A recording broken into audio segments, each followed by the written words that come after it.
que isso é o Partido dos Trabalhadores.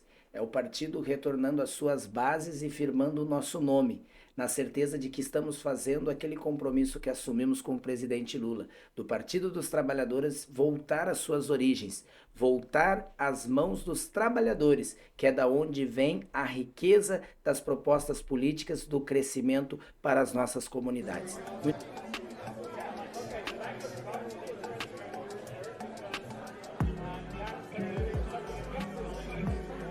Sejam todos muito bem-vindos a mais um episódio do A Nossa Voz Cast. E hoje, cumprindo a nossa agenda, a pedido dos nossos espectadores, dos nossos seguidores, no final do ano passado, início desse ano, a gente abriu uma caixinha pedindo para que as pessoas apontassem sugestões de entrevistas. E um dos pedidos foi que nós fizéssemos uma rodada de entrevistas de episódios com os pré-candidatos a prefeito e a prefeita de São Gabriel. Nós já cumprimos a agenda com a pré-candidatura da Malu Bragança, com a pré-candidatura de Lucas Menezes, atual prefeito de São Gabriel, e agora chegou a vez de cumprir a agenda também, né? Já cumprimos a agenda com o Rossano Farias, e agora chegou a vez da gente cumprir a agenda com o pré-candidato do Partido dos Trabalhadores, Luiz Fernando Taborda. Acertei ou faltou algum sobrenome? Faltou. Luiz Fernando Taborda de Almeida. De Almeida. Luiz Fernando Taborda de Almeida, agente comunitário de saúde. Agente comunitário de saúde. Com muito orgulho. Muito orgulho, amor à profissão, funcionário público concursado. Olha aí, rapaz. E ainda dirigente sindical, agora licenciado, né? Licenciado na condição de pré-candidato a prefeito, mas até então era dirigente sindical do estado do Rio Grande do Sul, do SINDAC, Sindicato dos Agentes Comunitários de Saúde do Rio Grande do Sul, diretor do interior. SINDAC. SINDAX, diretor do... O SINDAX é o que representa os agentes comunitários de saúde, certo? No Rio Grande do Sul, perfeito. No Rio Grande do Sul, e tu tens a regional aqui, Eu sou responsável pelo interior do Rio Grande do Sul. As cidades do interior que não pegam a região metropolitana têm a representação nesse dirigente sindical. Mas olha aí, rapaz, metade sul do estado, então praticamente toda contigo. Todo o interior que não pertence à região metropolitana estava sob minha responsabilidade. Mas agora, uma vez licenciado, está sob a responsabilidade da minha colega também de São Gabriel, Sueni Costa, que é a minha suplente no sindicato. No sindicato. Importante esclarecer isso para as pessoas, que a legislação obriga mesmo que eventualmente a pré-candidatura não seja confirmada como candidatura. A legislação obriga que aqueles que se colocam à disposição estejam desimpedidos. Um desses desimpedimentos é justamente a função de dirigente sindical. A legislação determina que com 4 meses de antecedência do dia da eleição. No caso, foi no dia 5, 6 de junho, acertei? Acertou. É exatamente isso. E é importante destacar também que precisamos separar. Eu continuo na ativa ainda, por enquanto, até o dia até 6 de julho, que é o último dia da data limite como funcionário público para o licenciamento eleitoral. Mas, como dirigente sindical... Um mês antes, né? Um mês antes. A legislação prevê que em 4 meses e não os 3 de funcionário público. Por isso que eu estou licenciado como diretor sindical, mas na ativa como agente comunitário de saúde ainda. Agente comunitário. É servidor? Servidor público, seletista no nosso município, não estável, mas através de concurso público. Enquanto permanecer o programa, permanece o vínculo do concurso com o município. Perfeito. Taborda, posso te chamar de Taborda daqui para frente? Pode e deve, porque é assim que a gente é chamado pela comunidade em geral. Perfeito. Taborda, antes da gente adentrar propriamente na nossa conversa, eu sempre apresento o nosso time de parceiros, esse pessoal que nos ajuda a ter esse espaço franqueado, sempre aberto, que prima pela liberdade de expressão, prima pela liberdade de opinião, né? E eles são os grandes responsáveis para que esse espaço esteja sempre aberto para um bom diálogo, para uma conversa propositiva, informativa, né? Então eu preciso fazer a apresentação desse time de parceiros, eles que são responsáveis por esse episódio de hoje com Luiz Fernando Taborda de Almeida. Agora acertei, agora completinho. Completo. Vamos, então, muito bem, apresentando o nosso time de parceiros, eu estou falando de Sindicato dos Empregados em Hotéis, Bares, Restaurantes e similares, sempre em defesa dos trabalhadores. Hara Sushi, fome de sushi, a gente resolve em 2 palitos. Sindicato dos Empregados no Comércio de São Gabriel, atrás de um balcão também bate um coração. Jobim Enes Advogados, escritório especializado em direito trabalhista, previdenciário e civil. Valmir Peças, peças e acessórios para caminhões e veículos pesados na Avenida Francisco Chagas, 1175 em São Gabriel, no Rio Grande do Sul. Márcia Brigadeiros Gourmet, faça sua encomenda. Mercado do Nelson Indalide, no bairro Independência, na rua Ceará 774 e também no bairro Elbio Vargas, na rua Santa Helena, número 64. Produtos da terra, preço justo e atendimento exclusivo. Ela que nos conecta contigo, leva o nosso conteúdo até a palma da tua mão, na sala da tua casa, ou no teu quarto, na tua televisão, no teu computador ou no teu celular. Eu estou falando de New Life Fibra, eleita no ano de 2023 entre as 10 melhores empresas do estado do Rio Grande do Sul para se trabalhar. A New Life está com um descontinho na conexão de 500 mega. E além disso, ela está te dando um bônus, hein? Para a assinatura de qualquer plano da New Life, ela está te dando 2 meses inteiramente de graça. Vale muito a pena conferir, passar nos perfis da New Life Fibra. Nosso parceiro e amigo Guido Ávila, do Jornal da Cidade, compromisso de bem informar. Nosso parceiro também, o único aplicativo de mobilidade urbana que te dá cashback. Eu estou falando do MobJá. Faz o teu cadastro, é bem simples, tem para Android e para iOS, e toda corrida que tu fizer, tu vai ganhar um cashback, um desconto para utilizar nas próximas corridas. Nunca é demais alertar, né? Bebidas alcoólicas eu tô falando, né? Beber e dirigir não combina, não pode, não, a lei não permite. Então quem é que vai te levar e vai te buscar? O MobJá. Preço acessível e ainda te dá um cashback. MobJá, o único aplicativo do Brasil de mobilidade urbana com cashback. E eu preciso te passar 2 avisos muito importantes. O primeiro deles é em relação ao surto de dengue que ainda assola o estado do Rio Grande do Sul. Apesar da catástrofe climática que a gente passou e que a gente está penando para se recuperar, com prejuízos na produção agropecuária, com diminuição na arrecadação, né? O reflexo disso já vai ser sentido agora no segundo semestre do ano. E para vocês terem ideia do tamanho do estrago, né? Isso vai ser sentido inclusive no PIB do Brasil. Então, assim, é importante fazer esse destaque, mas ainda com toda essa catástrofe climática que assolou o estado do Rio Grande do Sul, a gente ainda tem o surto da dengue. Não é fácil, não é fácil. Por isso é importante, sempre que tu vê ali uma poça d'água que possa ser um foco do mosquito, vai lá, limpa, tira aquela água dali, vira para baixo as garrafas, não deixa acumular água. Protejam-se, né? E cuidem também os vizinhos, enfim, né? Façam esse trabalho, se comuniquem para que a gente consiga combater o mosquito da dengue. Fora que, né, o último aviso que eu preciso te passar também sobre as campanhas de arrecadação de alimentos, de cobertores, de colchões que ainda estão acontecendo, né? O espírito de solidariedade do povo gaúcho sendo colocado à prova nesse momento difícil. E aqui em São Gabriel, onde é o nosso estúdio, não é diferente. O canal A Nossa Voz Cast, né, optou por fazer o direcionamento e o compartilhamento das campanhas oficiais, tanto do governo do estado quanto da prefeitura, onde é o nosso estúdio, que no caso a Prefeitura Municipal de São Gabriel. Aqui em São Gabriel, as doações foram concentradas no CAD Único, localizado na rua General Malé. Vou te dar uma sugestão, faz o contato primeiro para ver o que está mais precisando para que tu possa fazer uma doação mais assertiva. Mas ainda assim, aquilo que está em demasia, tem demais aqui em São Gabriel, isso é muito legal. As prefeituras estão fazendo um remanejo das doações, então aquilo que está sobrando em um determinado município é repassado para outro que está precisando. Então, assim, toda doação é muito bem-vinda nesse momento difícil. Tá, Borda? Eis o nosso time de parceiros, eles que estão nos permitindo essa nossa conversa de hoje. Mas para quem não conhece a tua história, eu tenho uma vaga noção, assim, da tua história. Eu sei que tu é nascido no Mato Grosso, acertei? Nascido ou criado no Mato Grosso? Não, eu fui criado no Pito Aceso. No Pito Aceso? Que é próximo ao bairro Mato Grosso. Próximo. Né? Vamos destacar que é o bairro do nosso município, não é o estado do Mato Grosso, né? Muito Senão bem. daqui um pouquinho já estão dizendo que eu sou fazendeiro, né? Quem sabe? Não é assim. O futuro a Deus pertence, né, irmão? Mas eu sou natural do Pito Aceso, com muito orgulho, né? Da família Taborda do Pito Aceso.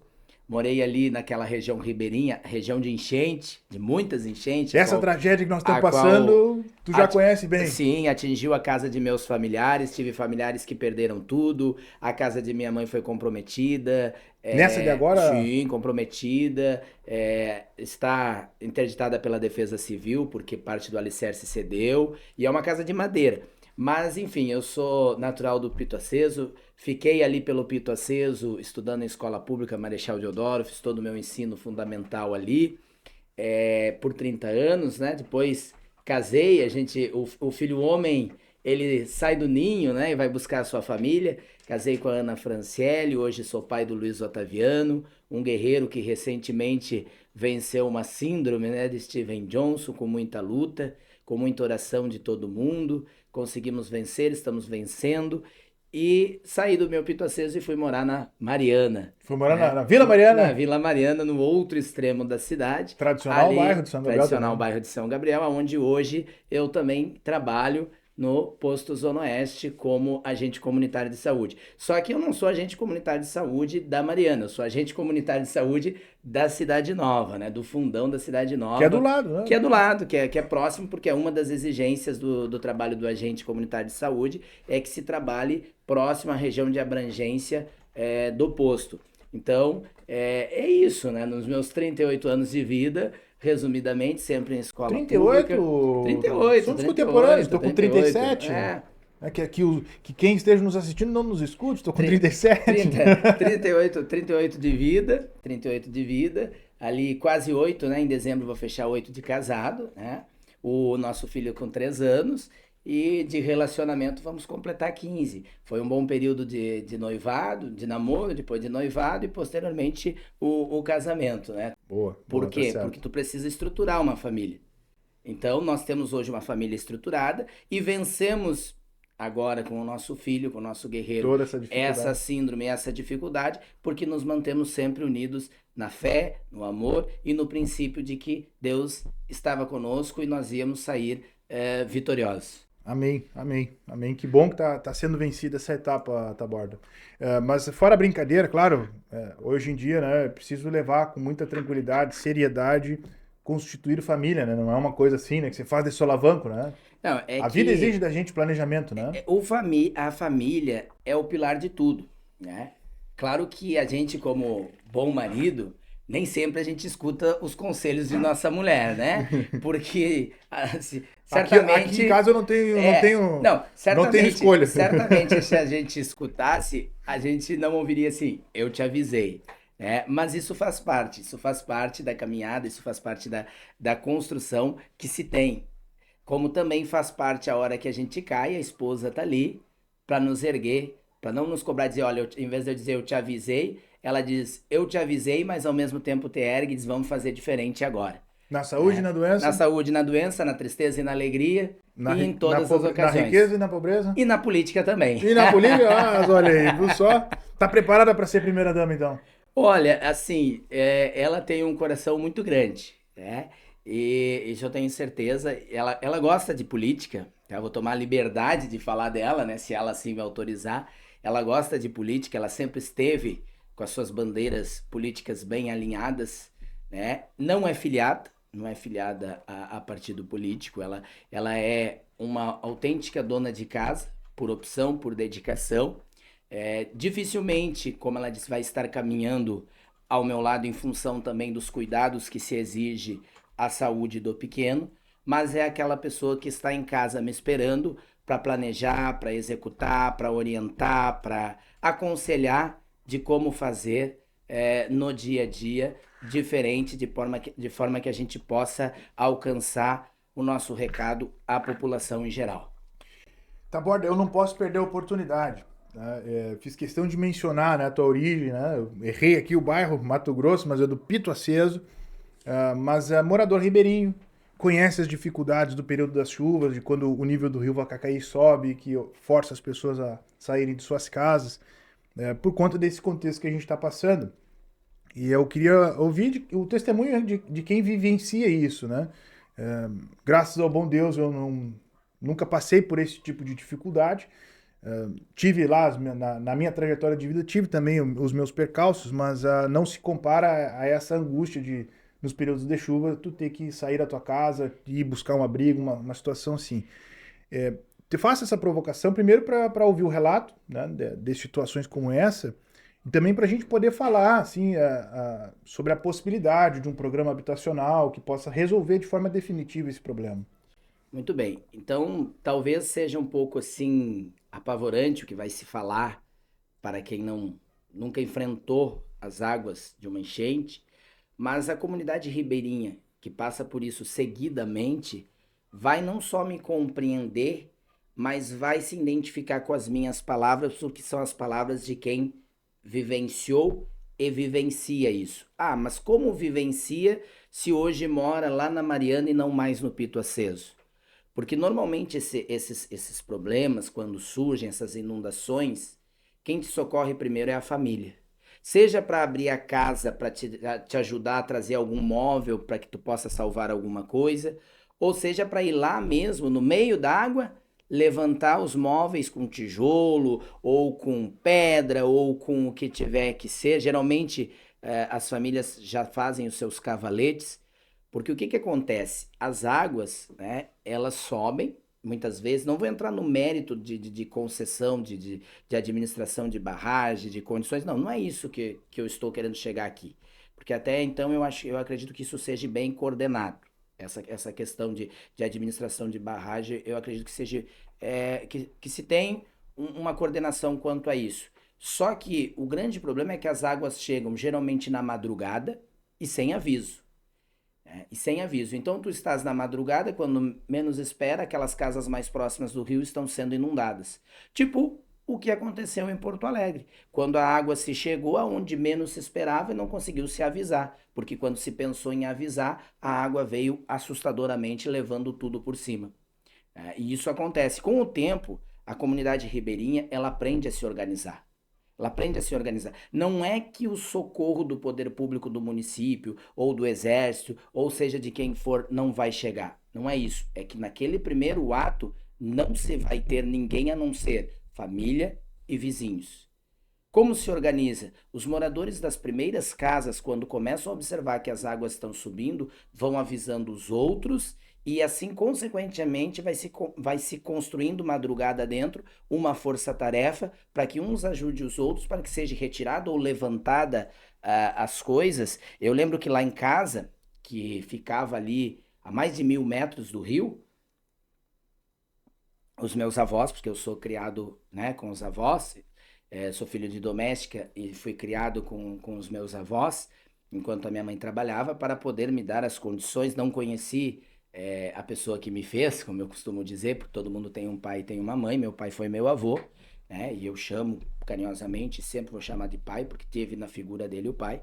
Então lá em casa, e ele com a sua marcenaria, carpintaria, nós tínhamos cavaletes. Então nós tínhamos cavaletes altos, e nesses cavaletes nós colocávamos ali duas tábuas, e em cima daquelas tábuas se fazia uma escala do peso, primeiro alimento, toda uma questão, e nós íamos, e até hoje os moradores, quando podem, fazem isso, avançando para a calçada conforme a água avançava, porque tu não podia, mas por que não iam para um abrigo? Por que não procuravam? Ou então agora se questionamos, por que que o número de pessoas é muito pouco em abrigos perto do número de atingidos? Porque se você vai para o abrigo, você não tem o controle do que está acontecendo dentro da sua casa. Aí você corre o risco de voltar para sua casa após a água baixar, sem ter iluminação, sem ter fiação, sem ter porta, sem ter janela, sem ter algum eletro que tenha ficado lá suspenso. E isso acontece em qualquer local. Porque, infelizmente, assim como existem seres humanos solidários, existem seres humanos que estão... É aquele ditado popular, né? Oportunidade faz o ladrão, né? Uhum. E isso é uma realidade. Em qualquer lugar. Foi assim em Porto Alegre e é assim no nosso município cada vez que ocorre. Se você conversar com a população ribeirinha, você vai ouvir exatamente esse relato. Mas como vocês fazem que não vão para abrigo? Comida comunitária, vai para a calçada da vizinha, vai montando uma barraquinha, vai se revezando, vai se colocando uma pedrinha na beira d'água para se controlar o nível da água. Essas são as técnicas que se faz. Toda vez que acontece uma enchente, é a mesma coisa. Aquela burocracia de se fazer na Câmara processos, leis para que se cobre imposto. Toda vez que eu vou negociar um imposto dos meus familiares ou das residências lá de meus familiares, que estão sempre atrasados, nunca o fator de ser uma área de enchente conta positivamente. Ou porque a lei não foi aprovada por um prefeito, ou porque não passou no legislativo, ou porque simplesmente está em dívida ativa. Só que o morador ribeirinho que me escuta agora, ele sabe que de um modo, de um contexto geral, ele é colocado como um invasor. E, na verdade, 99% do morador ribeirinho, seja Santa Clara, seja Pito Aceso, seja Mato Grosso, Beira Rio, 99% desse morador é proprietário de escritura. E aí nós temos um problema. Vamos fazer um projeto de remoção, de moradia popular. Para um pouquinho, tu vai ser removido do que é teu, aí tu retira para colocar às vezes ou numa moradia inferior, ou numa simples moradia por moradia, tu retira, mas daqui a um pouco tempo já tem alguém lá, naquela residência que seria para ser desocupada ou desativada. Então não é assim que se faz um projeto. Tem que se dar garantia àquele morador que está naquela condição de que ele vai conseguir agir em tempo hábil de salvar as suas coisas, porque esse morador sabe como fazer, ele já está calejado das enchentes, ele sabe, no momento que houver uma enchente, ele vai saber te dizer quanto está subindo a água por hora e quanto tempo vai demorar até chegar à altura na casa dele, porque se engana, e aqui eu vou fazer o relato, tá, de quem vivenciou muitos anos e vivencia isso com seus familiares, se engana, meu amigo, quem pensa que a água entra pela porta da frente. A água não entra pela porta da frente. A água entra pelo banheiro. A água entra pelo ralo do banheiro. Depois, consequentemente, pela privada, trazendo tudo o que tu imagina para dentro de casa. E é por isso que vem as piores doenças junto. E a partir daí, aquela água que entrou pelo banheiro se espalha pela casa e sai lá na porta da frente, inundando junto com a rua. Esse é o caminho natural da água. E a partir daí, uma vez no chão, ela só tem a subir. No momento que tu tá com a água dentro da tua casa, ou tu já deixa a porta da tua casa aberta, calçada, ou tu não vai conseguir mais nem entrar na tua casa, porque a força da água vai te impedir que tu passe para dentro. A luz é uma questão emergencial, mas muitas vezes se demora a se desligar. E o risco tá ali. Às vezes tu tá retirando os teus móveis desesperadamente, com todo mundo ajudando. Tu tá vendo a cobra, tu tá vendo o sapo, tu tá vendo o rato, tu tá vendo as formigas amontoadas, porque tu tá dividindo aquela água nesses animais no desespero também de tentarem achar um lugar para se abrigar. E essa é a realidade. Então, projeto de deslocamento de moradia, isso é uma ofensa para o morador ribeirinho. Porque o morador ribeirinho que está ali no Mato Grosso, que está ali no Pito Aceso, que está ali na Santa Clara, que está ali aonde for, ele comprou a sua moradia. Vai na prefeitura e faz um levantamento de casas populares. Agora, o que pode se fazer para se melhorar essa situação? Quando que São Gabriel se pensou um sistema de alerta de monitoramento? Quando que São Gabriel pensou em colocar uma sirene para ser tocada na madrugada? Quando que tu viu nessa tua caminhada pública um alerta público dizendo que as águas vão subir? E aqui eu não estou entrando no mérito se aberta comporta ou se água por cima, mas um alerta de forma geral. Tu tá entendendo isso? Isso é o início de qualquer prevenção. É sistema de alerta, de monitoramento. Uma defesa civil forte se faz com alerta. Tu vai encontrar resistência do morador que não vai querer sair. Tu imagina tu construir uma coisa, a minha família, por exemplo, está lá há... Bom, eu fiquei 30 anos, quer dizer que eu dou mais 20, então são 50 anos que a minha família está lá. Sempre teve enchente? Sempre teve perda? Sempre. Está se tornando maiores as perdas? Está se tornando. Sempre é um recomeço? Sempre é um recomeço. Mas é um recomeço do que? No que é teu. No que foi comprado. No que é pago em impostos. Então, é muito difícil eu chegar para ti, de um local que é teu e dizer, olha, vou te tirar daqui por causa da enchente. Não, mas pera um pouquinho. A enchente acontece daqui a 10 em 10 anos, 5 em 5 anos, 4 em 4 anos, por que eu vou sair do que é meu? Se eu sei enfrentar uma enchente. Então não é removendo com projetos que se vê isso. É do zero. É sistema de alerta. É sirene. Entendeu? É avisando na origem.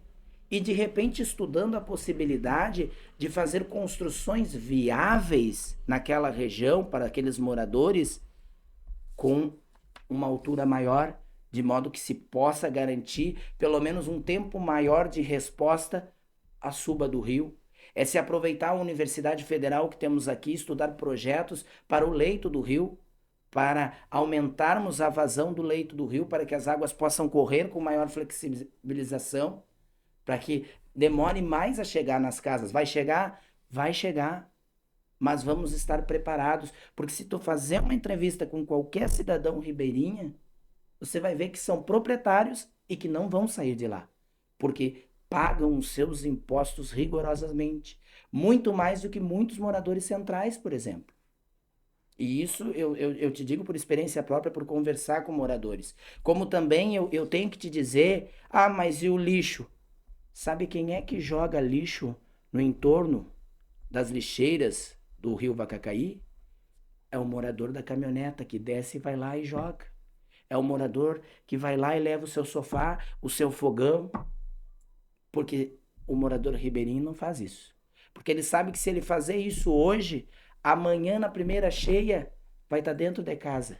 Dentro da casa dele, aquela geladeira, aquele fogão, aquele sofá. Então, são ações simples que fazem a diferença a longo prazo. E isso, para se fazer isso, não se precisa muito, se precisa boa vontade, se precisa conversar com a comunidade. Eles vão te narrar os problemas que eles passam. Eles vão te narrar. Tu vai ouvir deles. E tu vai escutar exatamente isso. Tu vai escutar que as pessoas levam lixo para largar lá, porque é muito mais cômodo do que levar lá no lugar onde tem que levar. Sabe? Eles vão te narrar que são proprietários, que não saem dali porque compraram aquilo ali legalmente. Tu sabe, Tabor, estou te ouvindo atentamente aqui, tomei nota de algumas questões para a gente poder conversar com maior clareza, né? Essa questão de um projeto habitacional que possa auxiliar os ribeirinhos, e aí tu já trouxe um outro assunto que também é pertinente da gente começar a debater, né? Recentemente eu fiz um episódio aqui com o professor Rafael Cabral Cruz, doutor pesquisador da nossa Unipampa aqui de São Gabriel, campus de São Gabriel, né? Abordando a questão da mudança climática.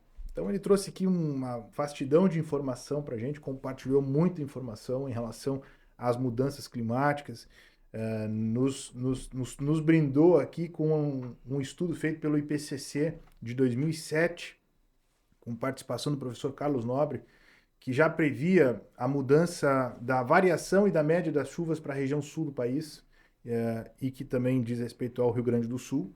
Né? E nos alertou que os eventos extremos estão cada vez mais recorrentes, o que corrobora aquilo que lá em 2007 já se previa para a região sul do Brasil. Né? Ele alertou sobre duas mudanças, né? Primeiro na média das chuvas e em relação à variação das chuvas. Via de regra, a nossa média de chuvas é de 1.400 a 1.500 milímetros distribuídos nos 12 meses do ano.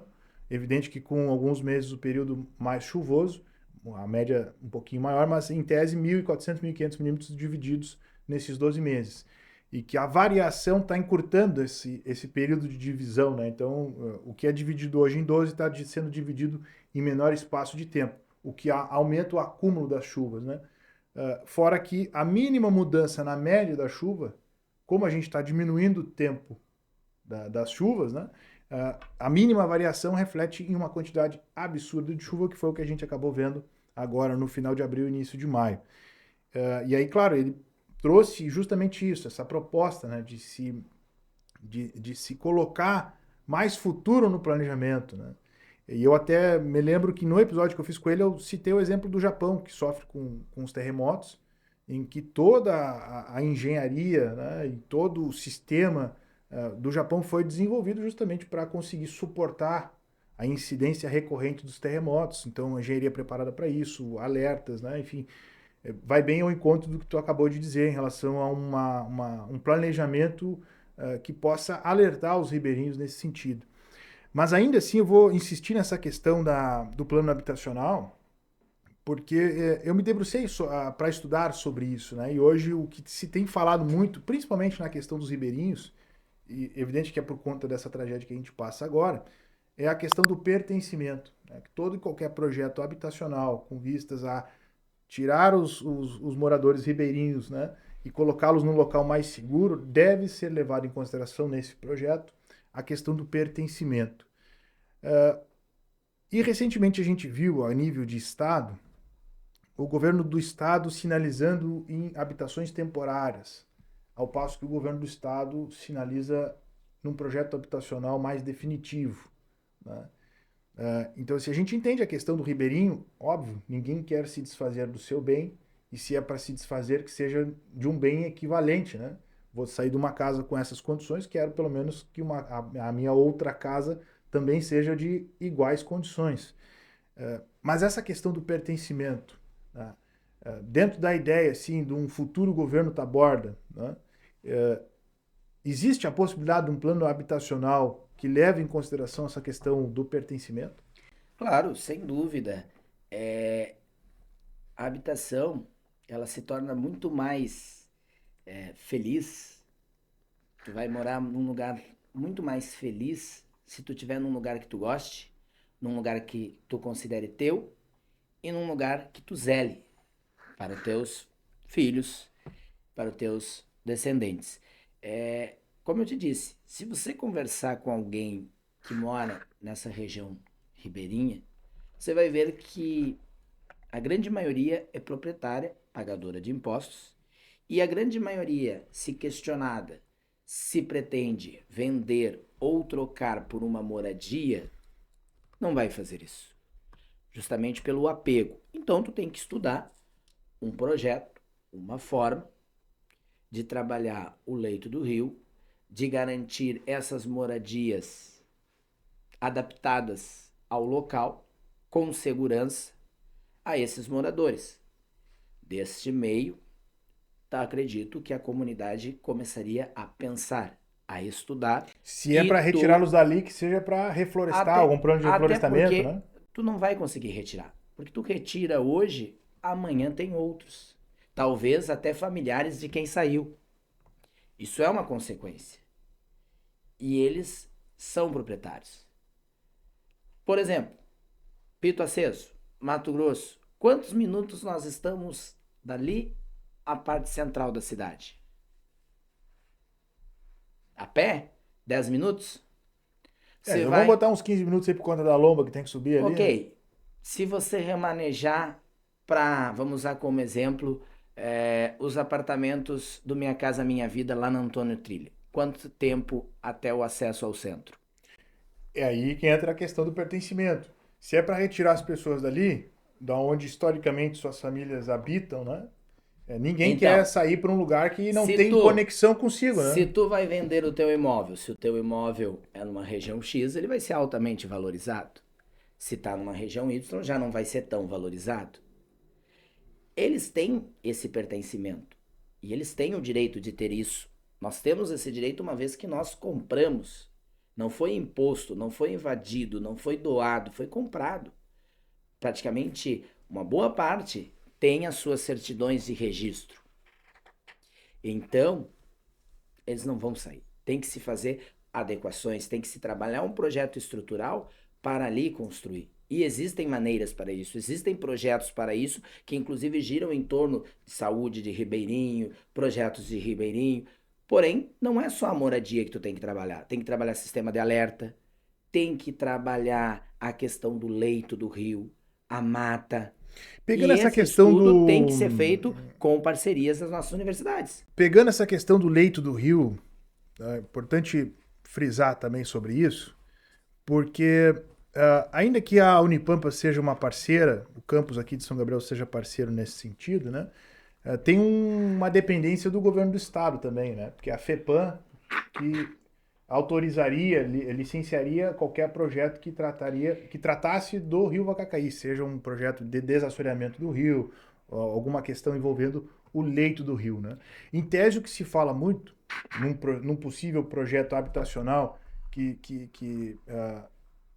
tenha como finalidade retirar os ribeirinhos para que coloque eles em um local mais seguro, ainda que se leve e penso eu que qualquer projeto habitacional deva levar em consideração a questão do pertencimento, Isso está cientificamente comprovado.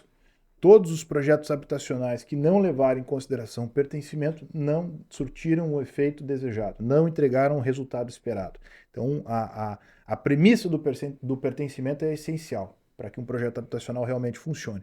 Retirar esses ribeirinhos de lá tem que também ter como finalidade o reflorestamento do leito do rio.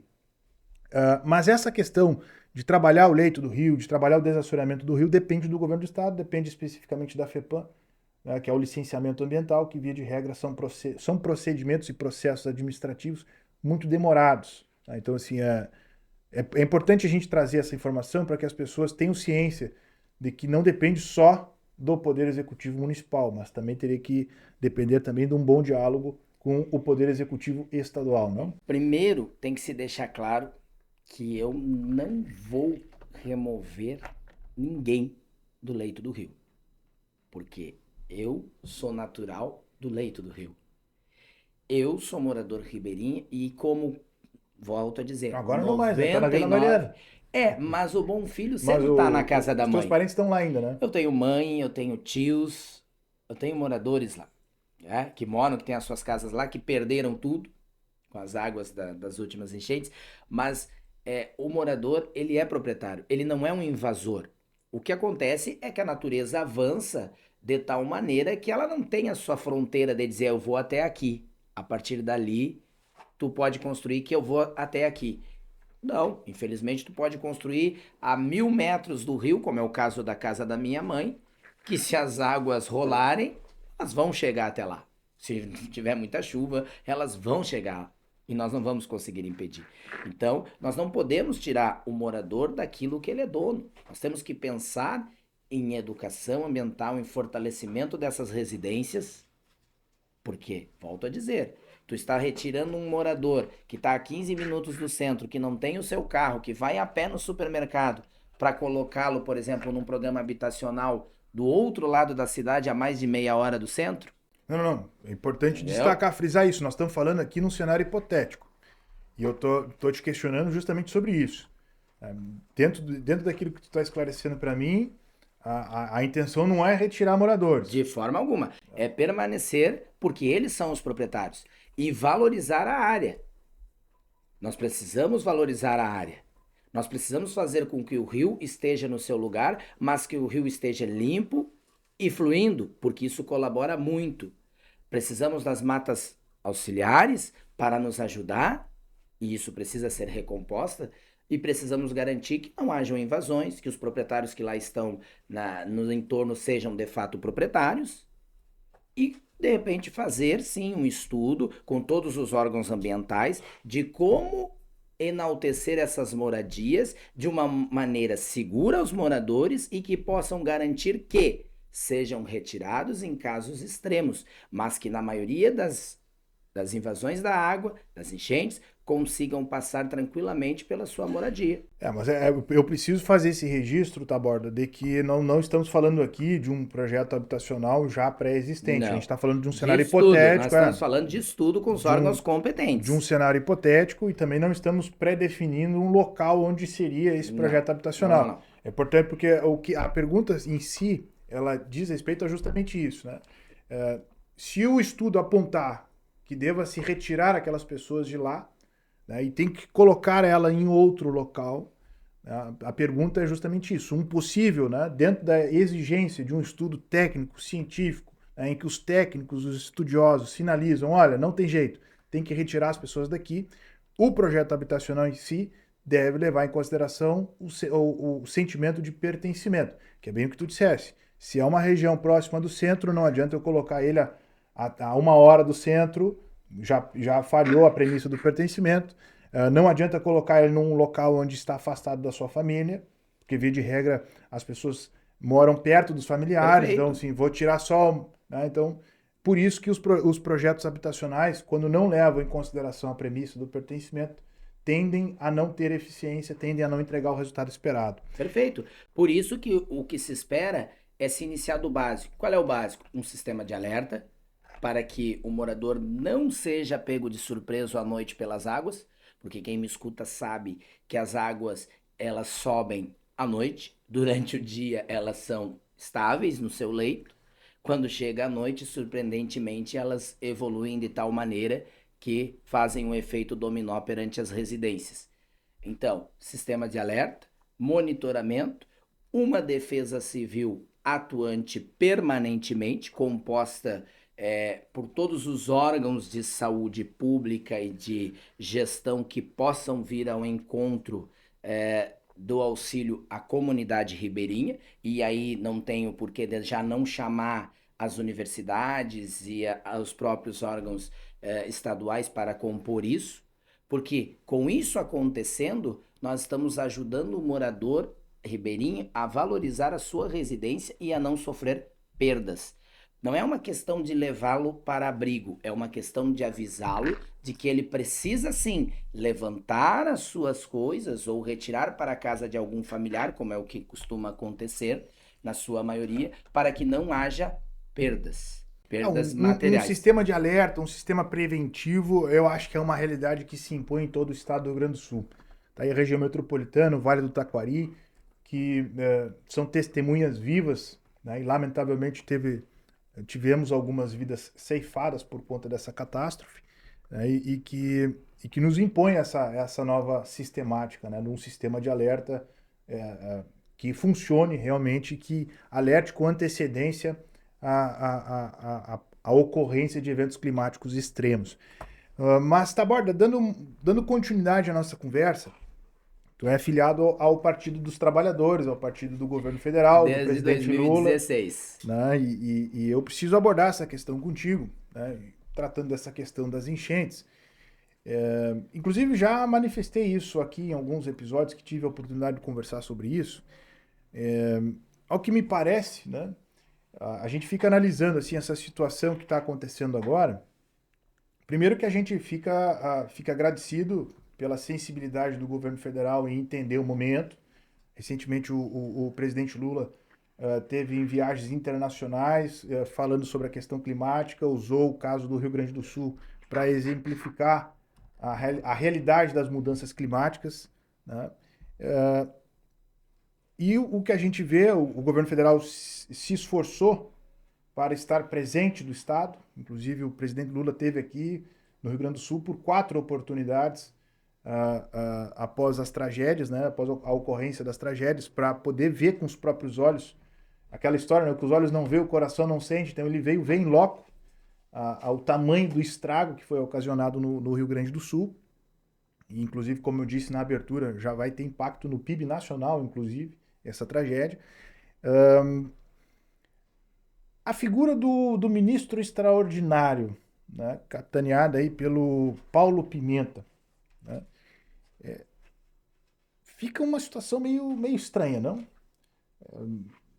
Afinal de contas, o Rio Grande do Sul tem o seu governo constituído, legitimamente eleito, né, goste ou não goste do atual governador, do atual vice-governador, do seu secretariado, enfim, goste ou não goste, legitimamente eleito. Isso não causa uma fissura na relação institucional, Taborda? Não seria assim... eu vejo, também tenho acompanhado muito pela televisão, que agora são as inserções dos partidos políticos, né? Não te parece que o Partido dos Trabalhadores estaria fazendo uma certa campanha política em cima dessa catástrofe do Estado do Rio Grande do Sul? Bom, vamos tentar responder por partes. Muita informação para um entrevistado só, né? Mas fica à vontade, leva o tempo necessário. Aqui nós estamos sempre à vontade. Primeiro eu quero destacar a importância do trabalho de Paulo Pimenta no governo Lula. Porque gostem ou não, admirem ou não, ele se torna a maior liderança gaúcha no governo Lula. Por isso, é ministro do governo Lula desde o início de seu mandato. Quanto à questão do governo federal no Rio Grande do Sul, eu te digo que já houve, passado, de críticas pelo próprio presidente não se fazer presente ao Estado e ter enviado o vice, porque estava em viagem. Desta vez, como você mesmo mencionou, ele já veio 4 vezes e poderá vir, e certamente virá mais vezes, ao Estado para acompanhar todo esse trabalho do nosso, então, ministro extraordinário, Paulo Pimenta. Eu mesmo estava em Santa Maria quando o presidente Lula chegou a Santa Maria. Era para se ter marcado presença, eu não pude estar, porque, como eu disse anteriormente, nós estávamos com o nosso filho doente, né? Estávamos empenhados, nós estávamos fazendo o seu tratamento, e esse tratamento me colocou num isolamento junto com a esposa e ele, de forma que eu não pude, então, estar junto ali em Santa Maria, na visita do presidente Lula. Eu estava na cidade de Santa Maria, mas não pude acompanhar, estava com nos relacionados para estar na visita, mas não pude acompanhar por causa da questão da saúde de nosso pequeno, que família sempre é prioridade. Voltando à questão e indo direto ao assunto, eu não vejo isso como questão política, eu vejo isso como uma questão administrativa. Nós temos que chegar a um ponto. Num primeiro momento, se cobramos a presença de um presidente que não houve. Num segundo momento, ele vem 4 vezes. Claro que a tragédia e a catástrofe é bem maior. E eu quero te dizer que, além do ministério de Paulo Pimenta, eu, como petista, como filiado e como pré-candidato a prefeito, defenderia que o gabinete da presidência da República também estivesse no Rio Grande do Sul este tempo, porque a crise está aqui, administrativamente. Mas tamanha é a importância de Paulo Pimenta que o presidente conferiu a ele este ministério extraordinário. Bom, é importante eu destacar aqui, né? Eu não questiono a vinda do presidente, pelo contrário, eu enalteço, eu valorizo, inclusive, que ele esteve aqui por 4 oportunidades, e bem como tu dissesse, certamente virá mais vezes, até para acompanhar a recuperação do estrago, né? O que me parece é que a figura do ministro extraordinário fica a quem observa, assim, né? Fica parecendo uma disputa de protagonismo no enfrentamento de uma tragédia em que todos deveriam estar de mão dadas, independente do pensamento ideológico, independente do partido a que pertençam. Né? Não seria mais producente de que houvesse um movimento conjunto entre o dito Ministério Extraordinário, criado para este momento, conjunto com o governo do Estado? Porque Olha, o relato, a eu observação que se faz, por exemplo, né? Recentemente teve uma reunião na FAMURS com todos os prefeitos do Estado, em que não se tinha a participação do governo do Estado, por exemplo. Então, se o momento exige que haja um raciocínio, uma consciência de se colocar a questão partidária de fora e que a gente consiga nos olhar como irmãos, como gaúchos e nos darmos as mãos, como tem sido um slogan que uma grande emissora aqui do nosso estado tem usado muito, né? Juntos somos mais fortes. Não seria o momento disso? Não parece que há, sim, uma disputa de quem é que vai ser mais protagonista no enfrentamento dessa crise, dessa catástrofe que a gente está nos assolando no momento? Eu vejo o governo federal cumprindo o seu papel como protagonista nesta crise, até porque escaladamente a verba maior vem do governo federal.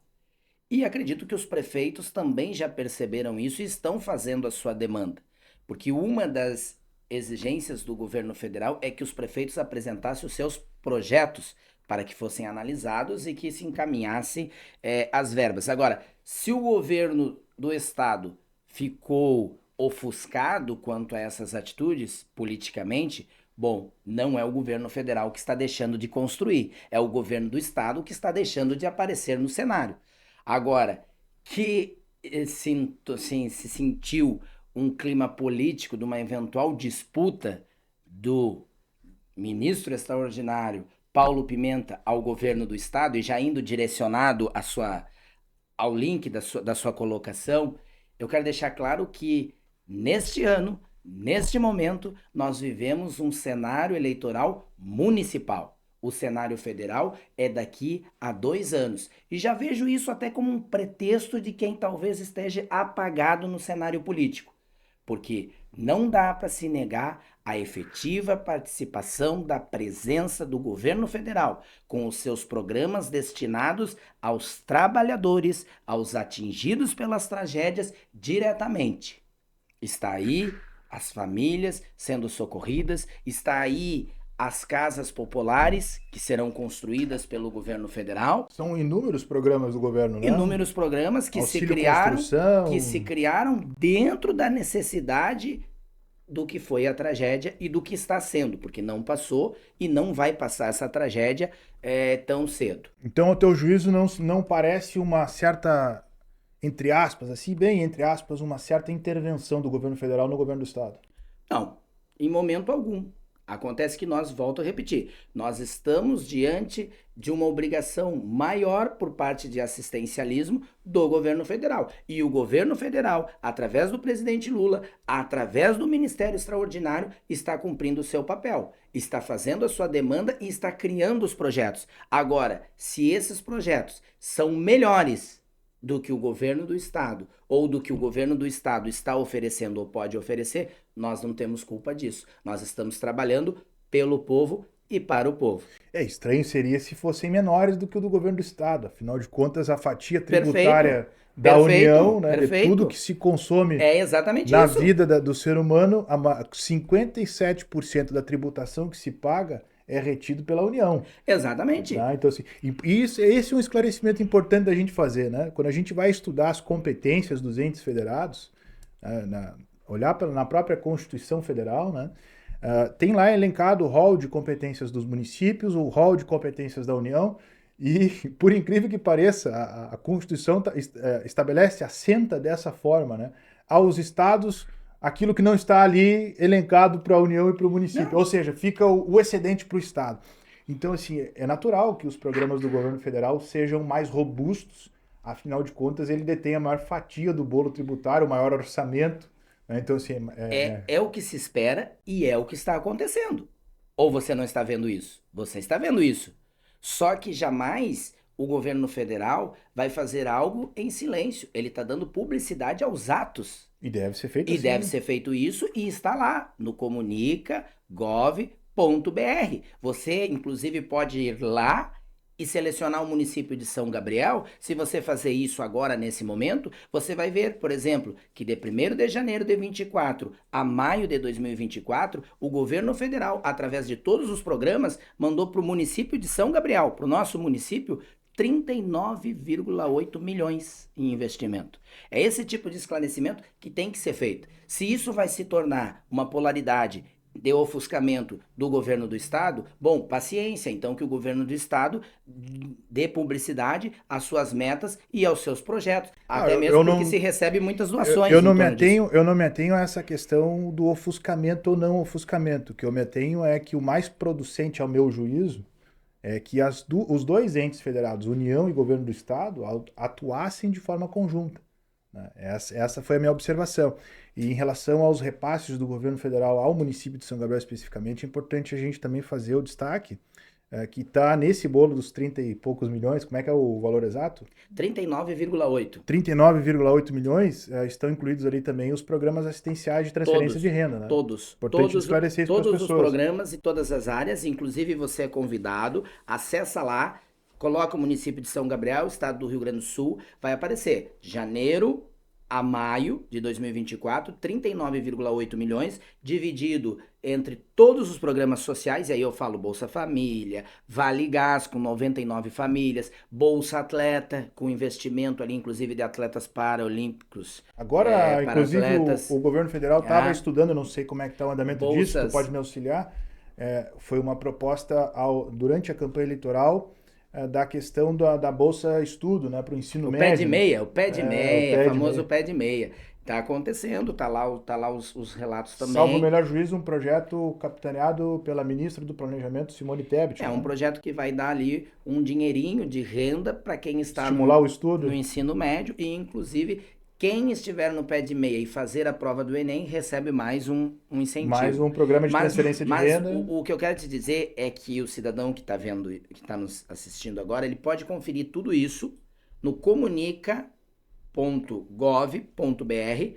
Aí vai digitar lá o município, o estado do Rio Grande do Sul, São Gabriel, vai ver estes dados e vai discriminar tudo o que o governo, Transparência total. tudo o que está vindo para São Gabriel específico. Tem 17 médicos no Estratégia da Saúde e da Família, São tem quantas equipes unidade, hoje, tá, Borda? são 17. 17 17 equipes, famílias. 12 postos de saúde, que é o que está ali no relatório, pelo menos.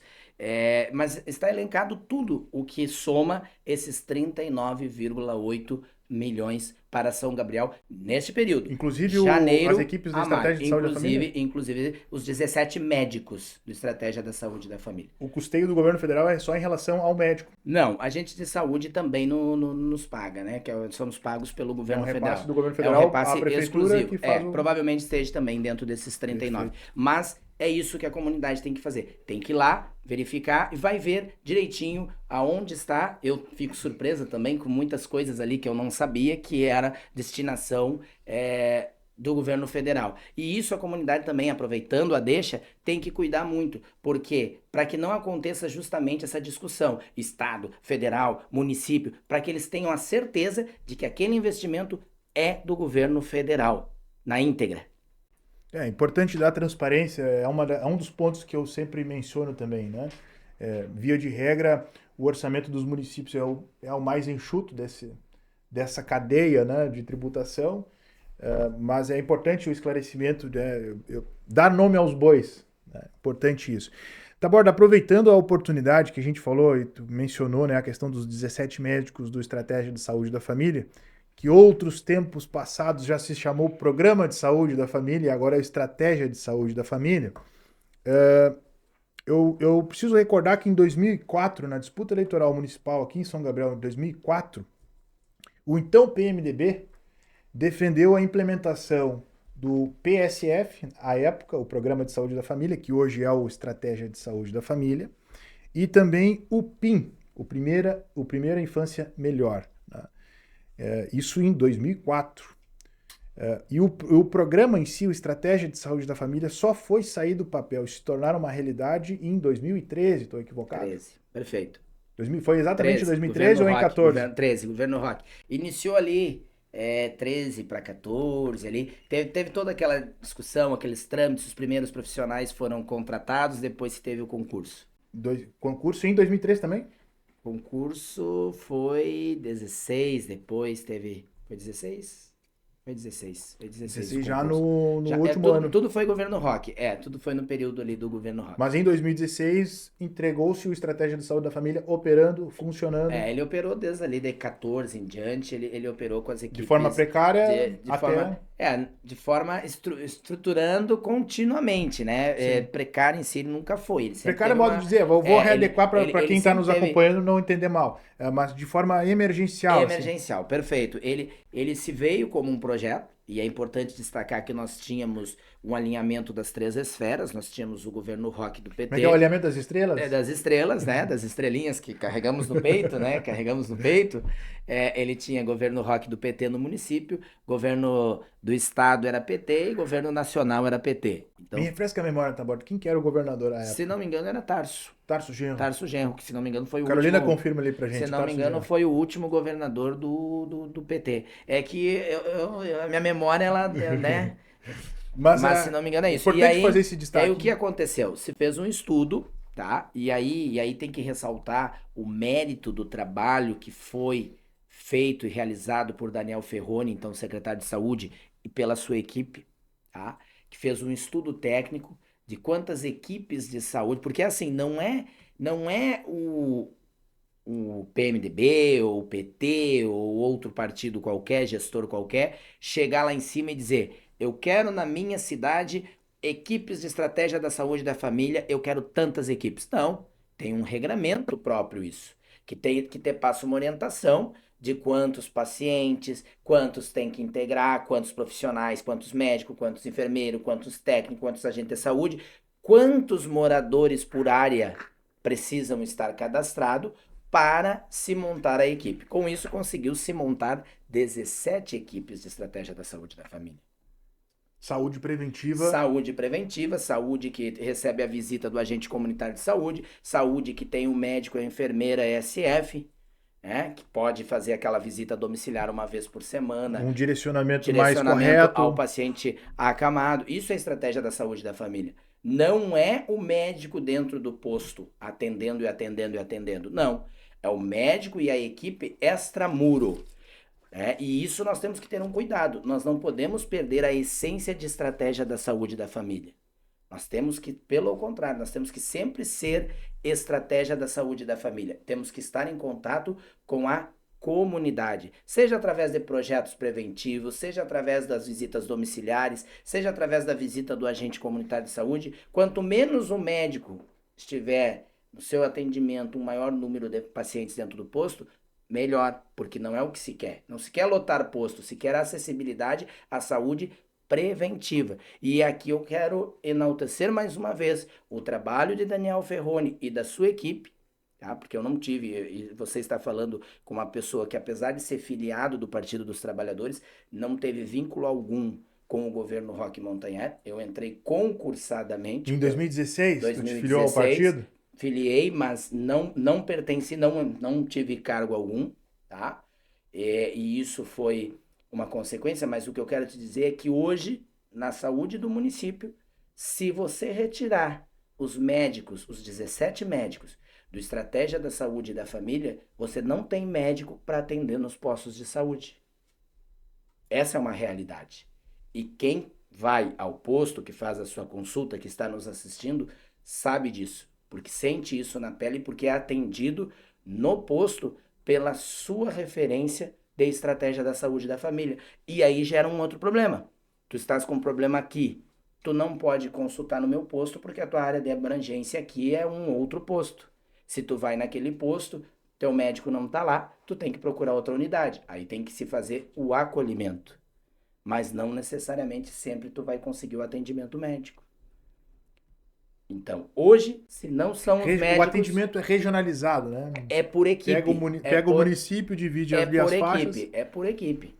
Por exemplo, a minha equipe, que é a equipe 5, ela é uma das maiores da cidade. Ela pega Primavera, Jardim Primavera, Pascotim, Mariana e um pedaço da Cidade Nova.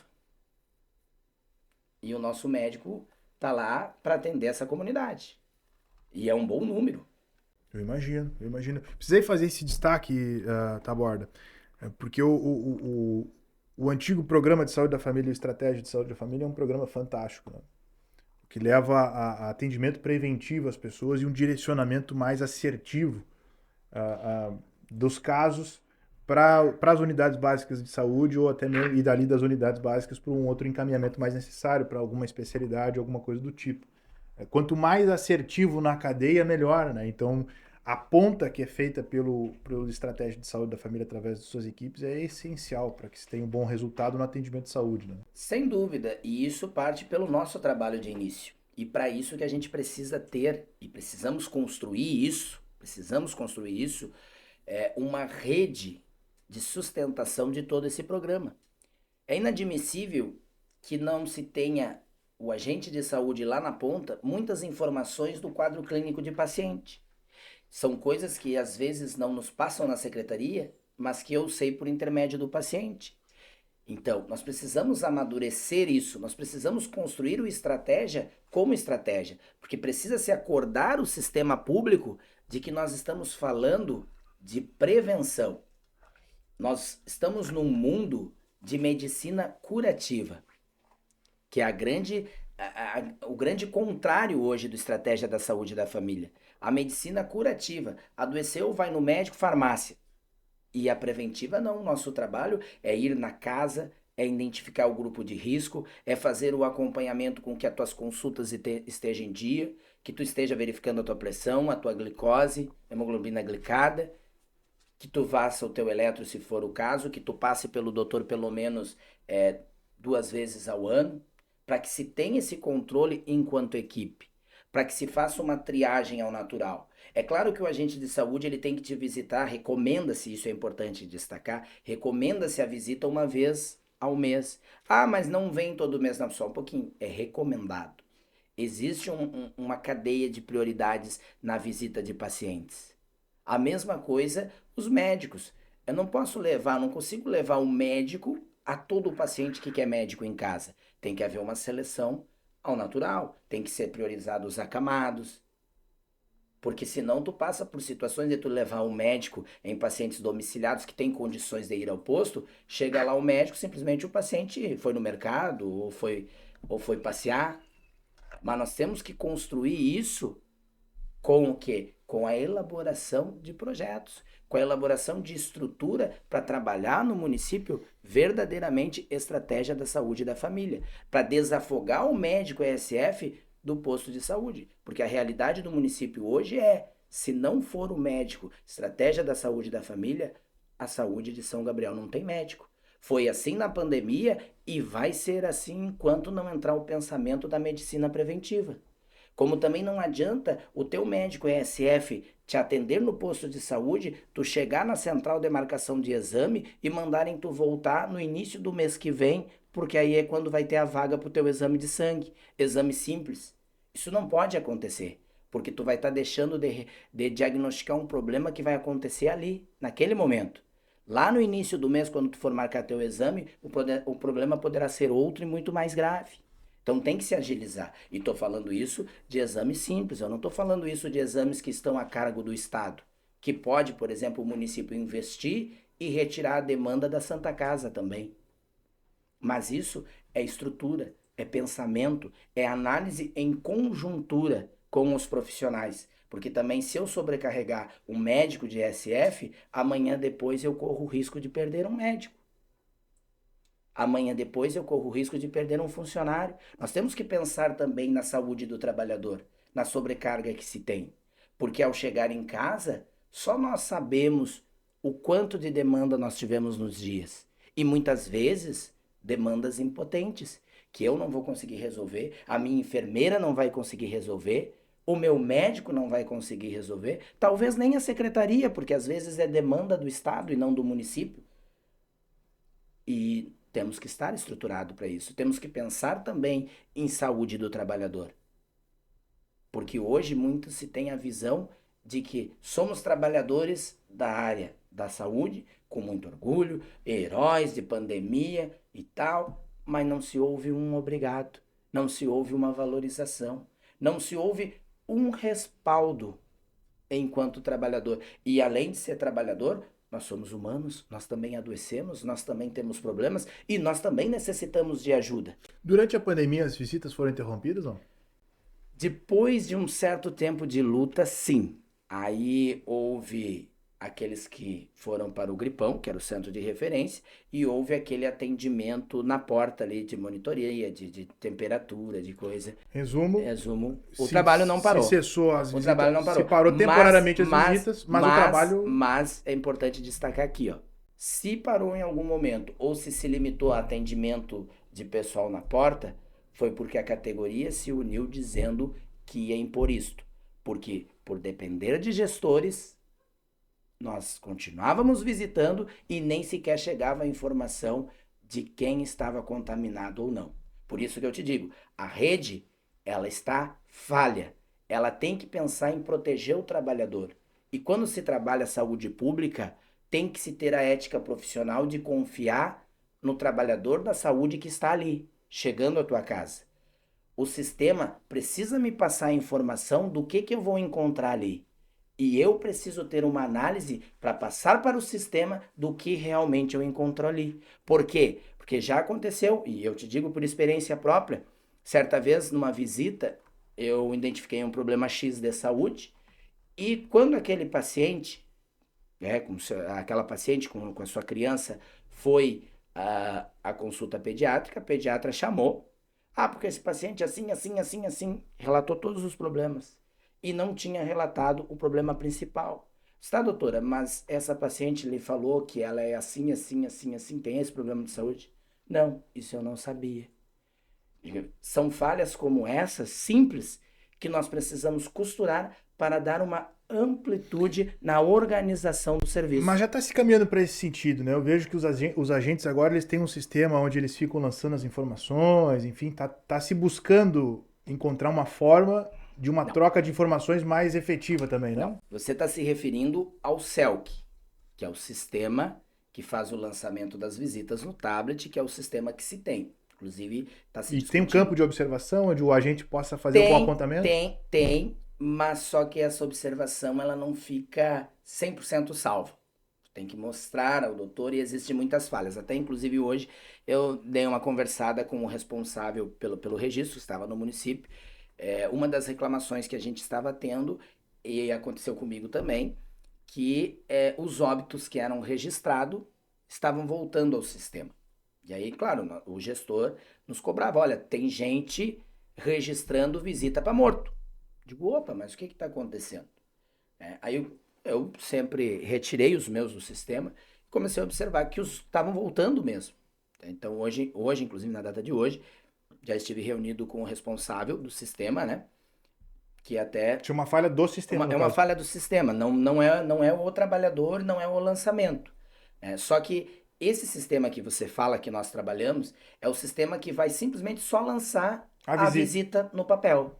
Tá Ela não bem? tem o condão de Ela, criar um histórico. exato, ela não abre o histórico. Eu posso botar observação? Posso. Ó, reclamou que estava com dor, foi ao hospital tal dia. Eu boto a observação, ele tem um espaço para observação, mas aquela observação, ela não vai para o prontuário do médico, por exemplo. Esse era o ponto. Ela fica na observação da visita do meu mês. Para poder ser vista, tem que ir lá abrir a observação daquele mês que eu observei. Ela não fica contínua ali e não vai para o prontuário da enfermeira ou do médico. Então, é esse tipo de coisa que nós por temos. mais boa vontade que possa ter o agente comunitário ou colocar alguma O que observação Perfeito. que é importante para o prontuário, aquela informação do campo de observação não vai para o prontuário. O que acontece, tá? E aí eu vou entrar nesse mérito. Esses programas, normalmente, eles são adquiridos pelos municípios, certo? São comprados, fechados com assistência das empresas. O CELC não é diferente. Isso já vem de algum tempo, não é agora dessa gestão, já vem de algum tempo que a gente está usando esse CELC, sempre tem que se melhorar. Eu defendo o uso do prontuário eletrônico do cidadão, tá? É um prontuário do SUS, tá? Que tem toda a identificação da tua consulta. E o mais importante, esse prontuário é do Ministério da Saúde e ele é gratuito. Tu vai fazer a mesma coisa que o CELC faz. Os mesmos dados, as mesmas coisas, tu vai lançar para o Ministério da mesma maneira. A única diferença é que ele é gratuito ao cidadão. E a Secretaria da Saúde E, consegue acompanhar as informações? se desejar, sim. Nós faremos isso, se for o caso. Porque tu tem que entrar num princípio de economia. E o que acontece? Mais ainda, se tu vai consultar em Santa Catarina, outro estado, cidade qualquer de Santa Catarina, se tu vai consultar lá aquela cidade não tem acesso ao CELC, ao teu prontuário CELC. Porém, se aquela cidade usa o prontuário eletrônico do cidadão do Ministério da Saúde, que é um programa gratuito, o médico que te atender lá vai conseguir abrir o teu prontuário com as observações de São Gabriel. Uma uniformização das informações. Uniformização. Que nesse sentido o CELC só é no lançamento de alimentação do ESUS, das informações da minha visita, das informações que eu tive lá, que a tua casa estava fechada, ou que tem tantos moradores, que vacina está em dia. Só para as pessoas que estão nos assistindo entender o que o Taborda quis registrar aqui, vou colocar vou refrasear, Taborda, para ficar mais claro. Em tese, o que o Taborda está dizendo são dois sistemas que geram dois bancos de dados diferentes. É como se o que eu escrevesse nessa folha não se comunicasse com esta folha. Então, quando tu muda de estado ou um outro município que adota um outro sistema, as informações que estão nesta folha não vão estar nesta daqui. Não vão ter acesso às informações do teu município. Exatamente. Então, acaba que aquele teu histórico não tem comunicação com qualquer outra situação. Daqui um pouco um problema crônico que tu possa ter, que te dá alguma situação em um outro município, e o acesso àquele histórico facilitaria o diagnóstico, não vai se ter, por conta desse contexto. Mas, Taborda, antes da gente entrar na parte dos questionamentos que eu tenho feito para todos os pré-candidatos e pré-candidatas, eu queria debater contigo um último tópico. E aí a gente entra na questão já das questões referentes à pré-candidatura. Muitos têm visto no Brasil o extremismo político, seja de um lado, seja de outro. Esse confronto e entrechoque constante ideológico, né? Eu fiz esse questionamento pro prefeito Lucas Menezes também e me sinto na obrigação de fazer a ti também. Né? Esse extremismo, do ponto de vista de gestão, de relação institucional, ele não tem atrapalhado? Atrapalha. Atrapalha não só a relação institucional, como qualquer pessoa individual. Porque nós chegamos num ponto que não é somente as instituições que são atacadas, seja por fake news, por comentários maldosos, por piadas ou qualquer tipo semelhante a isso. Atrapalha as pessoas também, atrapalham as famílias também, porque nós somos pessoas da comunidade, nós temos a nossa vida, né? Não somos extremistas. Eu, pelo menos, não me considero um extremista radical, defensor do meu partido ao extremo. Não. Nós somos falhos e nós temos que reconhecer falhas para poder fazer correções. E isso é o que nos conduz ao caminho. E isso é o que faz nós acreditar que estamos no caminho certo sendo pré-candidatos. Porque nós estamos constantemente fazendo as nossas avaliações, fazendo as avaliações do cenário, combatendo as falsas informações e discutindo. O Como Partido também, dos Trabalhadores fez, ao menos internamente, uma autocrítica? sim, a gente faz, a gente constrói. A gente constrói. E vou te dar um exemplo, tá?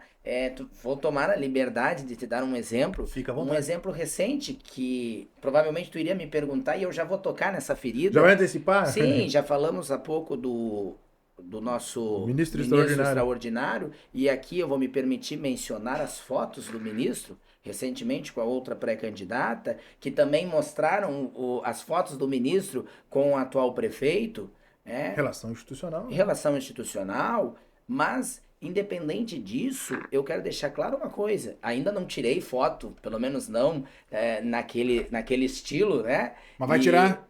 Cara, eu não tenho nada contra o ministro, acho que ele está fazendo o trabalho dele, como eu te disse, querendo ou não, ele Cumprindo o papel, é uma né? autoridade de Estado, então o prefeito tem a obrigação de estar ao lado dele, de estar negociando com ele investimentos para o nosso município, como também aqui eu quero deixar bem claro que em São Gabriel, dentro do Partido dos Trabalhadores, eu duvido que no próprio governo Lucas e principalmente na área da saúde tenha algum partido que trouxe mais verbas impositivas para São Gabriel, para a área da saúde, do que nós. E aí quero deixar claro também o meu pedido através do próprio então deputado Paulo Pimenta e também recentemente da deputada federal Reginete Bispo, a qual eu quero também fazer o meu agradecimento público, com certeza. Uma emenda de R$1 milhão, não é isso? Não, a última da Reginete foi R$100 mil, mas assim, custeio para a saúde, para os postos de saúde do nosso município, para melhorias, tá? Para melhorias. E aí, a critério da nossa secretária usar como desejar. Mas o importante, porque isso é importante destacar, quando a emenda é custeio, o gestor pode usar no que Tem a discricionalidade, né? no que desejar, no que está destinado. A gente faz o pedido, né? No caso, quando fizemos o pedido, fizemos que fosse para a área da saúde, e assim foi discricionado. Então, a secretária vai ter a liberdade, né, de usar esses 100 mil para as melhorias dos postos. E já veio outras também de Paulo Pimenta. E nós fazemos isso por quê? Porque nós pensamos numa construção. Quem ganha com isso é a comunidade gabrielense. É a comunidade gabrielense. Então é óbvio que a gente faz sim críticas internas, é óbvio que a gente faz construções positivas internas e vamos avançar. Prova disto é o meu nome como pré-candidato à Prefeitura de São Gabriel, que já vem sendo sustentado há muitos meses e que até agora ninguém do partido conseguiu ou se opor ou se colocar também nessa caminhada. Para a gente encerrar essa questão do extremismo político e das dificuldades que isso provoca nas relações institucionais, a gente vive numa república federativa, né, e óbvio que os entes federados, município, estado, União e governo federal, municípios, estado, Distrito Federal e União precisam conversar entre si, relação institucional que é necessária para que se viabilizem projetos mais robustos. A realidade orçamentária do país é essa, a União concentra a maior parte do bolo tributário, ao passo que os municípios ficam com a menor fatia. Então é necessário, muitas das vezes, que é o que se popularizou como passar o pires, né? Então, a ida a Brasília vai muito para a captação de recursos e é a realidade de qualquer gestor municipal, né? Tem que ir tanto ao governo do estado quanto ao governo federal buscar recursos para viabilizar alguns projetos. Mas para a gente encerrar essa questão, até que ponto a postura do Partido dos Trabalhadores, sendo ele o maior partido de esquerda ou centro-esquerda, como queiram, até que ponto a postura do Partido dos Trabalhadores não fomenta também esse extremismo político? Bom, nós temos a conduta ética. Você, se acompanhar as nossas postagens, as minhas postagens, você não vai ver críticas A, B ou C. Talvez algum comentário debatendo sobre algum tema. Isso porque não é o momento de fazer empolgação. A política não é a política de botar fogo na gasolina. É o momento de se fazer projetos, de se trazer construção para uma São Gabriel que possa resolver grandes problemas em simples ações. E é isso que a gente quer. Nós não queremos trazer brigas, discussões, né? Nós queremos trazer projetos, propostas simples que resolvam problemas difíceis do dia a dia. Quando se apresenta um projeto, se busca soluções de alguma coisa. E nós vamos fazer isso, mas dentro da simplicidade do que está ao alcance. Quando a gente limpa a nossa casa para chegar e receber visita, nós fizemos isso de uma maneira. Quando nós limpamos a nossa casa para permanecer com ela limpa para a nossa moradia, nós fizemos isso de outra maneira. E isso também nós temos que trazer para nós. A nossa construção é a construção de um projeto. Estamos aí, mantendo o nosso nome à disposição da comunidade. Vamos à convenção com ele, enfrentando talvez algum outro nome interno do partido? Talvez. Mas, uma vez consolidado o nosso nome na convenção partidária do Partido dos Trabalhadores, nós queremos deixar claro uma coisa.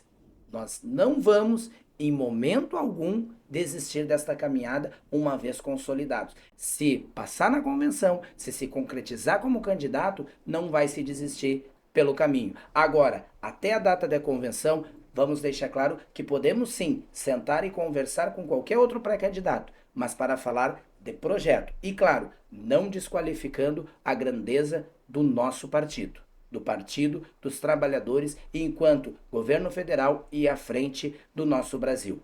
Também não temos nada, antes que tu pergunte, contra o prefeito Lucas. Acontece que não podemos abrir diálogo algum enquanto existir PL em sua conjuntura. É justamente nisso que residiu a minha pergunta em relação à postura do Partido dos Trabalhadores não ser também uma postura que fomente o extremismo político.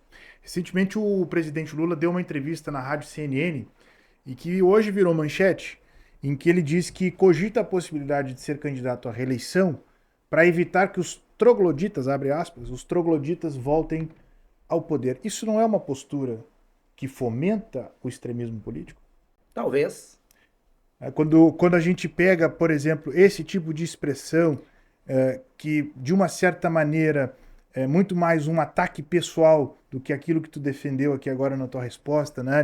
De uma crítica à ideia, ao projeto e não à pessoa, tu não acha que uma expressão como essa, né? Não permitir, eu vou concorrer à reeleição porque não quero permitir que os trogloditas voltem ao poder. Tu acha que isso não é muito mais um ataque pessoal e que infla o extremismo político? Eu vou te responder com um questionamento também. Será que ao invés deste ataque político, não seria uma resposta direta ao PL com a informação de que não é o candidato que o partido quer e sim o candidato que Bolsonaro, por exemplo, indicar? Que foi também o que se viu na propaganda eleitoral do partido? Justiça seja feita, Luiz Fernando Taborda de Almeida, justiça seja feita, a questão do extremismo político não é um privilégio nacional do Brasil, né? Esse é um movimento que tem acontecido no mundo inteiro, lamentavelmente. O que se esperaria mais era de uma postura mais moderada, mais central, né? Tem um amigo meu que utiliza muito essa expressão, né? Tá na hora de botar a bola no centro do campo, para que haja para que se priorize a racionalidade das coisas. Mas entrando na questão propriamente já das questões atinentes ao Taborda como pré-candidato a prefeito, garantindo a isonomia do tratamento, a gente tem abordado 3 eixos principais: educação, geração de emprego e renda e segurança pública. No campo da educação, tenho frisado isso corriqueiramente aqui quando dá a oportunidade dos episódios que a gente faz. Nós somos a 44ª economia do estado do Rio Grande do Sul, mas eu preciso destacar que do PIB do estado do Rio Grande do Sul, 60% do PIB do estado do Rio Grande do Sul, do Produto Interno Bruto Gaúcho, 60% está concentrada em apenas 10 municípios do estado inteiro, num total de 497 municípios. O que é um dado importante para a gente desenhar, ilustrar para as pessoas a brutal desigualdade que existe no estado do Rio Grande do Sul. Feito esse registro, estamos falando da 44ª economia do estado, com uma diferença absurda dos 10 primeiros, né? Mas o nosso desempenho qualitativo na educação, quando a gente vai olhar os indicadores qualitativos de educação, estou falando aqui do IDEB, especificamente do ano de 2022, a gente observa que o nosso desempenho em relação ao nosso desempenho econômico está bem abaixo do que representa a nossa economia para o Estado. Nesse sentido, o que a pré-candidatura do Taborda tem para contribuir? Qual é o pensamento, qual é o projeto, qual é a ideia? Quando se fala em educação, é importante se destacar que é um projeto a longo prazo. Não se muda uma estrutura da noite para o dia. Então tem que se estruturar desde as séries iniciais até com os programas. Tem que se continuar, e isso eu tenho dito em todos os lugares, né? Tem que se continuar com aquilo que está se firmando, que está em construção e dando certo. Tem que se continuar, por exemplo, com o uniforme, com o material escolar. Tem que se ampliar a merenda, de forma que o acesso seja ainda maior através da aquisição das nossas famílias produtores, né, pequenos produtores rurais, nossos assentados que estão produzindo, estão com dificuldade. Tem que se dar estrutura, tem que se trazer a escola em tempo integral, se ampliar isso no município, mas não ampliar sem ter projetos, sem ter estrutura, sem ver o que a comunidade precisa. Porque no momento que tu traz, por exemplo, uma escola de tempo integral, a alternativa do turno inverso, ela tem que partir de uma análise do cenário da comunidade. Porque cada bairro traz, cada região traz um cenário de estrutura escolar diferente, um conflito diferente, uma riqueza diferente e uma alternativa diferente. Tu tem que buscar isso, tem que fortalecer isso. Né? Não é só o professor ter a sua capacitação e o seu piso do magistério. Queremos aqui, e é um dos pré-projetos também, que eu posso dizer para ti, que é uma das coisas que eu pretendo colocar, né? Está dentro da nossa estruturação, estamos estudando essa possibilidade, porque nós estamos trabalhando com pré-projetos, nós vamos trabalhar com projetos pós-confirmação da campanha, da candidatura, por enquanto somos pré-candidatos, mas nós estamos estudando a possibilidade, sim, de fazermos um projeto piloto, de colocarmos um monitoramento de câmeras nas escolas, nas salas de aula, para que os pais, os avós ou os responsáveis também acompanhem em tempo real o que está acontecendo com o seu familiar, aluno, naquele momento. Deixa eu fazer um parênteses nessa questão. Se não me falha a memória, e aí eu peço que a nossa supervisão jornalística me corrija se eu estiver equivocado, mas já se debateu a colocação de câmeras dentro das salas de aula e isso revoltou a classe dos professores, né, e causou todo um constrangimento. Se debateu muito justamente sobre isso, né, se não se estava extrapolando os limites da coisa. Isso em tese, seria a proposta do Partido dos Trabalhadores em São Gabriel? Não é proposta do partido, é um projeto estudado de pré-campanha, são coisas diferentes. Todo projeto, ele vai ser discutido amplamente com a comunidade. Da mesma forma que a gente entende que o professor vai sim se sentir, né, talvez oprimido ou talvez, né, um pouco inferior, aquele pai, aquela mãe, aquela avó vai se sentir satisfeita por saber que está acompanhando o seu filho ali.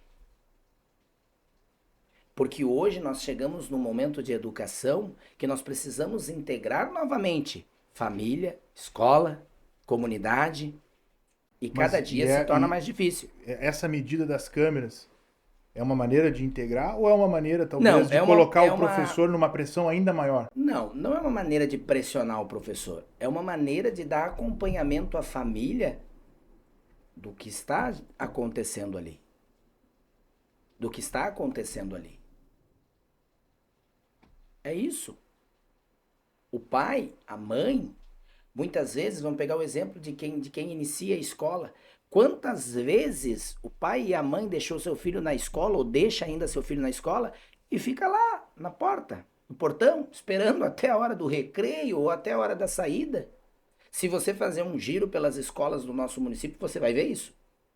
Você vai ver isso, porque eu vejo isso. Eu converso com as pessoas no final do intervalo ali, no final da aula, que dá a coincidência dos horários de saída, da minha saída com a saída do colégio da vila. Tu vai ver isso, tu vai ver ali. Aí tu começa a observar, tu tá indo pro trabalho, o pai e a mãe tá levando o filho, tu tá te deslocando para fazer as tuas visitas domiciliar, o pai ou a mãe ou a avó continua ali observando o filho.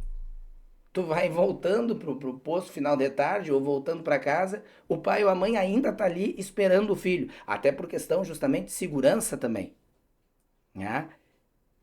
Então, se tu tiver um monitoramento, aquele pai, aquela mãe não vai estar ali, vai estar lá dentro da sala com o filho. Então, eu não estou dizendo que vai se concretizar isso, eu estou dizendo que está se fazendo um estudo sobre isso. Tu tem que ouvir também o pai, tu tem que ouvir também a mãe, tu tem que ouvir a comunidade.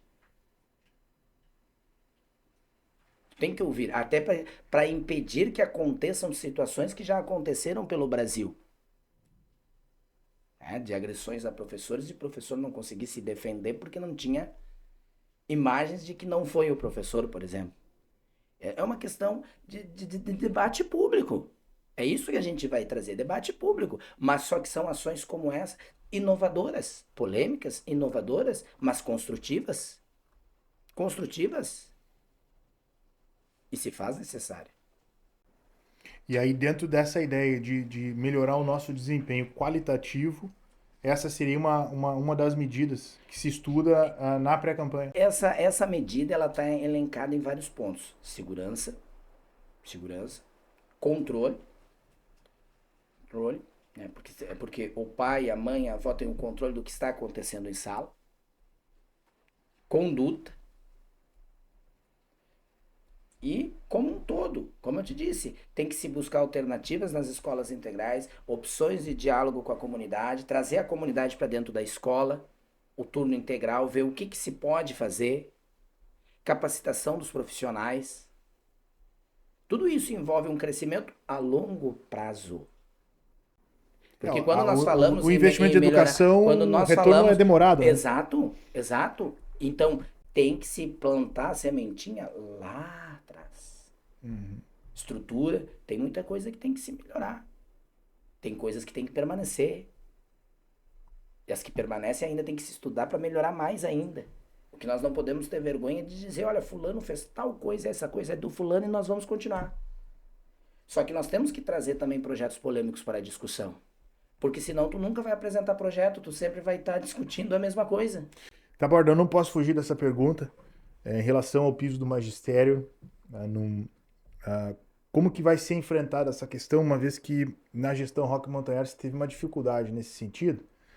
E como é que hoje a tua pré-campanha vê essa questão do piso do magistério, manutenção do pagamento? São Gabriel é um dos, historicamente, né, tem sido um dos primeiros municípios do país a pagar o piso do magistério, sempre que reajustado a nível nacional. Nesse sentido, a questão do piso, avaliando essa questão do piso do magistério especificamente, como é que a pré-campanha do Luiz Fernando Taborda de Almeida enxerga essa matéria, essa questão? Importante essa colocação. Primeiro, porque tu está diante de um funcionário público. E estando diante de um funcionário público, tu tem que estar diante de alguém que valoriza o servidor público. E aí, piso do magistério? Governo de quem? Que governo que aderiu? Eu não sei quais foram as dificuldades do governo Roque, mas eu sei te dizer que nós vamos se comprometer em pagar sim o piso. Não só o do magistério, mas o da enfermagem, o dos agentes de saúde, que agora ficou decidido que vem através do governo federal. É lei, tem que ser cumprida.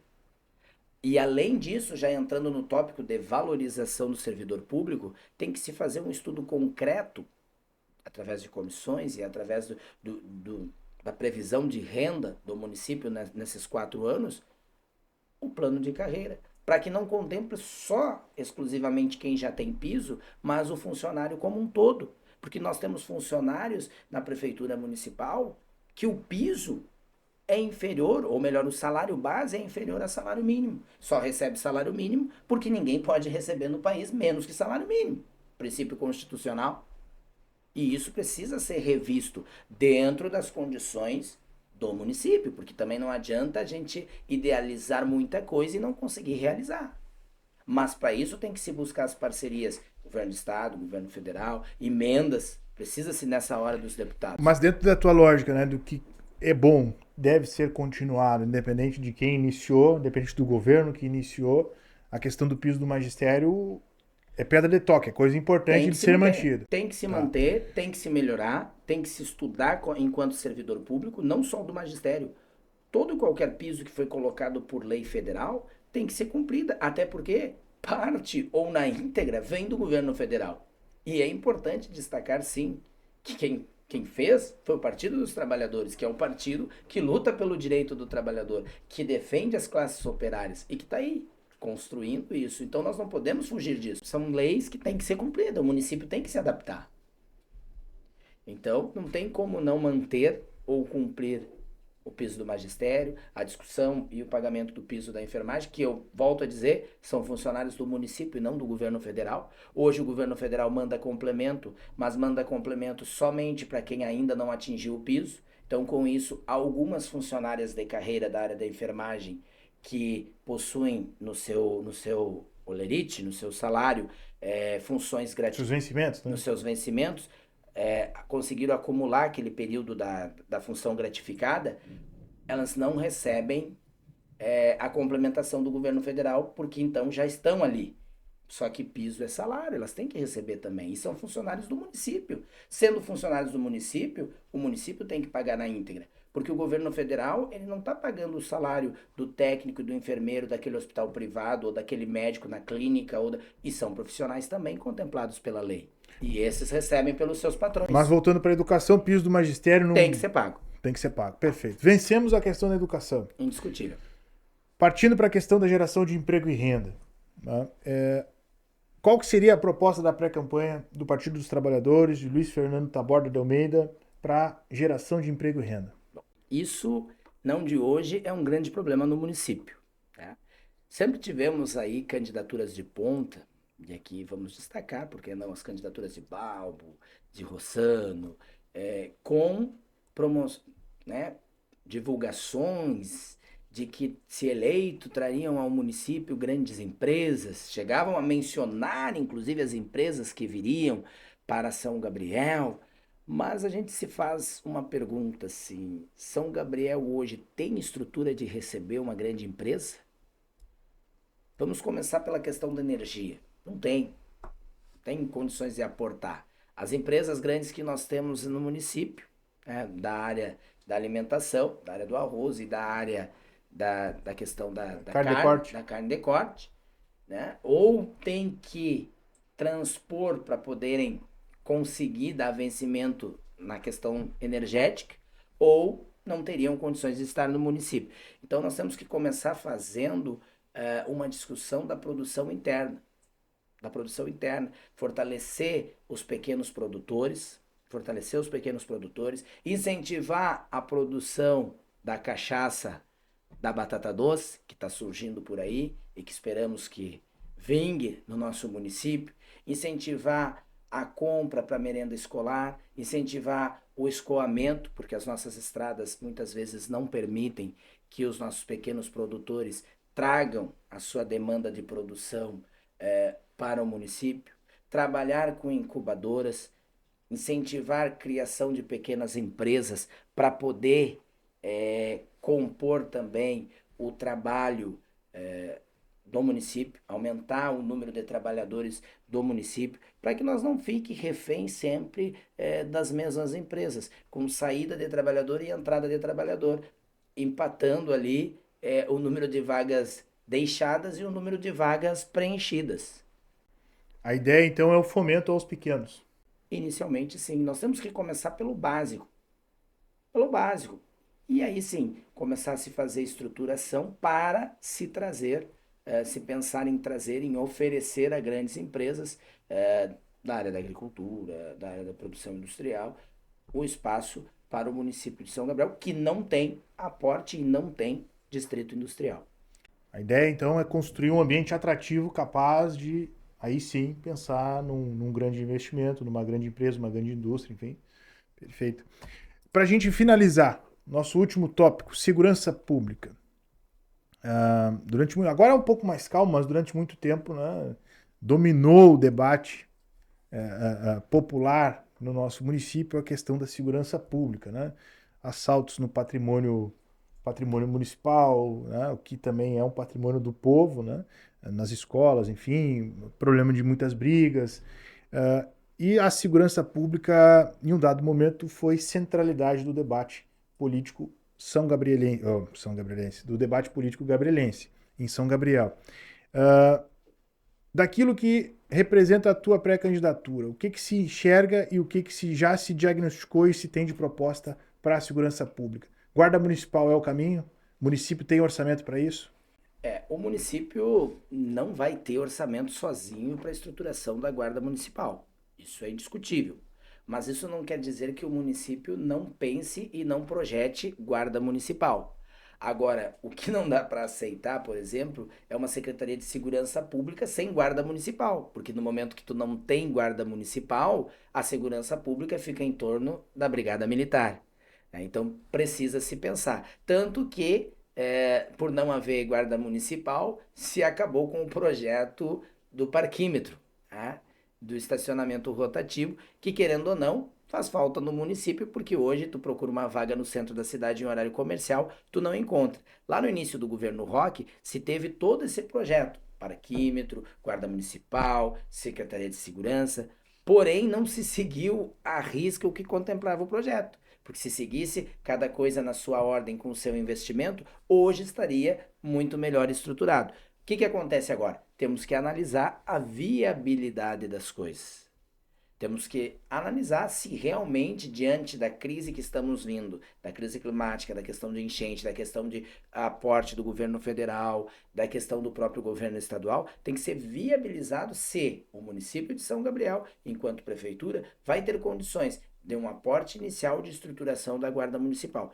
Enquanto não tiver esta viabilidade com a divisão tripartícipe, tem que se lutar com as armas que se tem que se lutar com o sistema de monitoramento que se tem, aprofundar e melhorar, porque não adianta ter câmera se tu não tem alguém na brigada para monitorar ou alguma central de monitoramento. Tem que se estruturar como modelo, por exemplo, das cidades de Santa Catarina, que tu consegue tranquilamente ser identificado na rua pelo monitoramento da central. Nós precisamos aperfeiçoar isso. Não precisamos ir a Santa Catarina, podemos ir mais perto. O Alegrete tem um sistema de monitoramento. Alegrete, perfeito. Nós precisamos estruturar isso num primeiro momento. E depois, uma vez estruturado esse sistema, aí sim, nós já teremos tempo hábil para consolidar uma guarda municipal e vincular a ela este serviço. Porque nós, não de hoje, dependemos da segurança pública da Brigada Militar.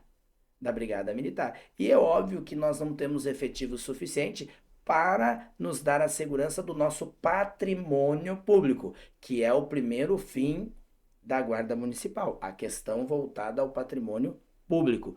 E quando se fala em guarda municipal, se tem muita discussão em torno disso, em torno da estrutura. Vai ser armada, não vai ser armada? Qual vai ser a limitação da estrutura e do poder? Como vai funcionar a organização? Isso demanda estudo e, consequentemente, demanda debate comunitário, debate com a população.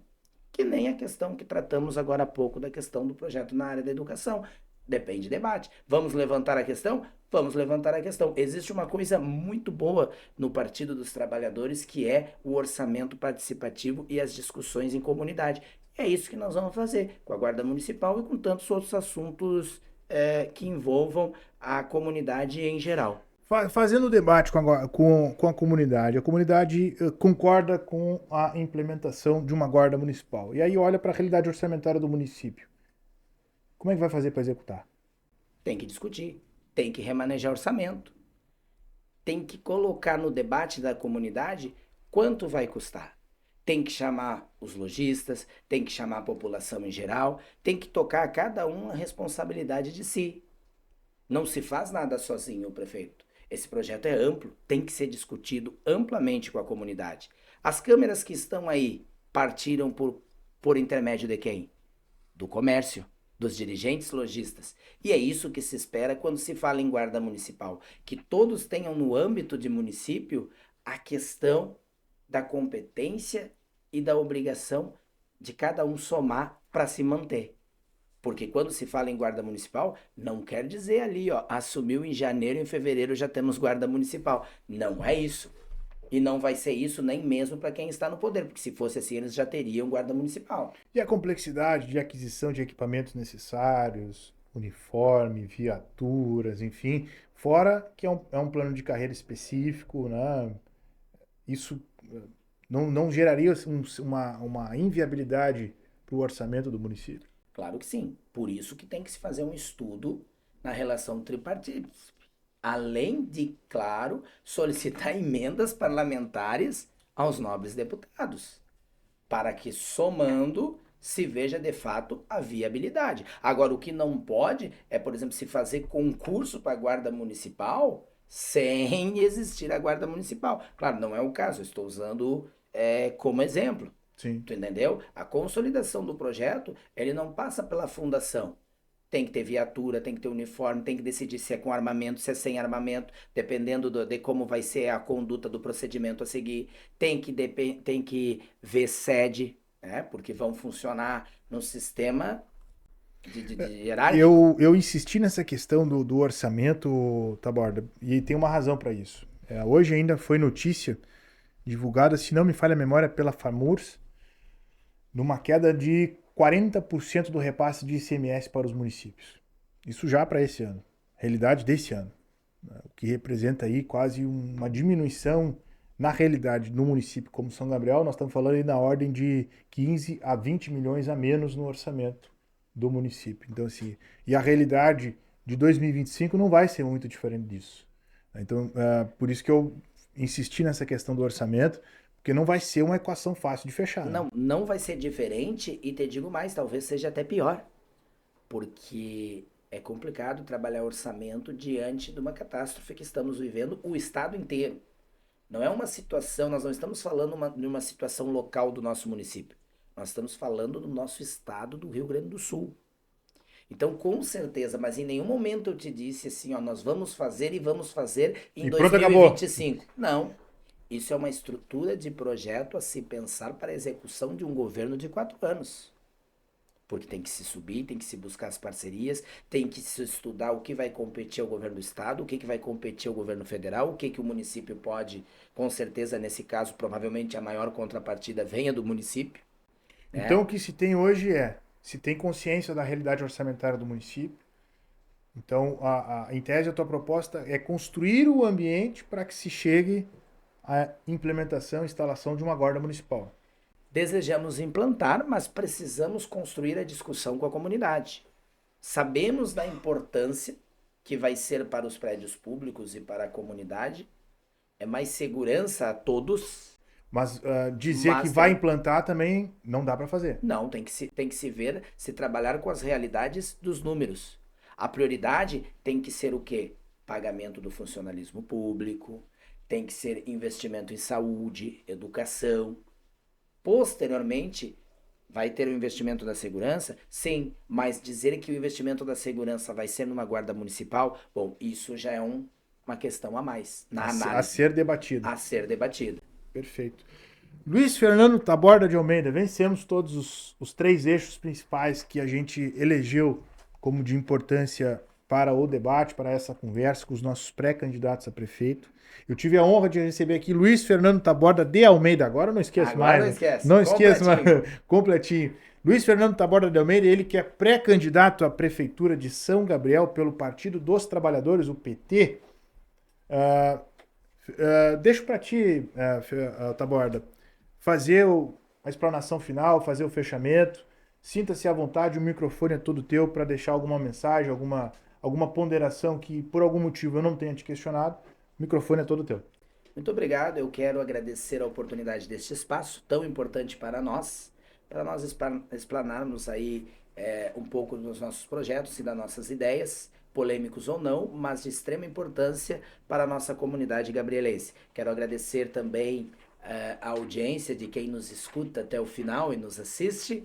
Agradeço também a presença do companheiro Eliamar conosco. Nos auxiliou aqui hoje. Se não fosse ele, eu não tinha falado errado o nome do homem, né? Nos auxiliando e presente, né, como pré-coordenador da minha pré-campanha, a qual eu agradeço, eletricista do nosso município. Também quero dizer isso, que ser pré-candidato do Partido dos Trabalhadores, acima de tudo, é um desafio. Só quem é do ramo da política e quem convive na política partidária do dia a dia sabe o que é ser um pré-candidato e a ousadia de ser um pré-candidato. E é com essa ousadia, com essa alegria que a gente diz para a comunidade que vamos colocar o nosso nome à disposição e que os nossos pré-coordenadores têm aí o eletricista Eliamar, tem a dona de casa, tem a doméstica, tem o pedreiro. Nós não temos marqueteiro. Por quê? Porque nós somos trabalhadores do Partido dos Trabalhadores e estaremos sempre à disposição deste espaço e da comunidade. Muito obrigado por tudo, agradecemos mais uma vez e esperamos nos ver mais vezes. Taborda, eu quero te dizer o seguinte. Primeiro que eu tenho uma certa sensibilidade e simpatia com a tua pré-candidatura. E te explico isso, não estou aqui fazendo defesa, né? Longe disso. Mas eu compreendo quando tu disse que é um desafio, e de fato é um desafio. Né? Se fosse simples, fácil, nós teríamos uma infinidade de pré-candidaturas. Né? Não é qualquer coisa, é uma responsabilidade muito grande, exige um comprometimento, uma consciência, né? Muito grande do que se está se propondo a fazer. Então, assim, e eu tenho uma questão minha, pessoal, aqui já falando, eu tenho por uma preferência, uma predileção e fico assim admirado, né, da coragem de uma figura com uma origem mais popular, uma origem mais humilde, se colocando à disposição do debate público, tentando contribuir de alguma forma. Então eu desejo que a tua pré-campanha siga firme, né, representando os ideais do Partido dos Trabalhadores, representando os ideais da tua pré-campanha. Desejo sucesso na caminhada. Saiba que este espaço não tem o nome de A Nossa Voz à toa, né? A gente aqui prima pela liberdade de expressão, pela liberdade de opinião, sempre com respeito, né? Sempre com civilidade, que é o mais importante. E toda vez que julgar necessário, esse espaço vai estar sempre franqueado. Sinta-se à vontade, a casa é sua, meu irmão. Muito obrigado por essas palavras. E para finalizar, eu digo que isso é o Partido dos Trabalhadores. É o partido retornando às suas bases e firmando o nosso nome, na certeza de que estamos fazendo aquele compromisso que assumimos com o presidente Lula, do Partido dos Trabalhadores voltar às suas origens, voltar às mãos dos trabalhadores, que é da onde vem a riqueza das propostas políticas do crescimento para as nossas comunidades. Muito obrigado pelo espaço, tudo de bom e nos veremos. Muito bem, meu irmão. Um grande abraço. Tchau, tchau, gente.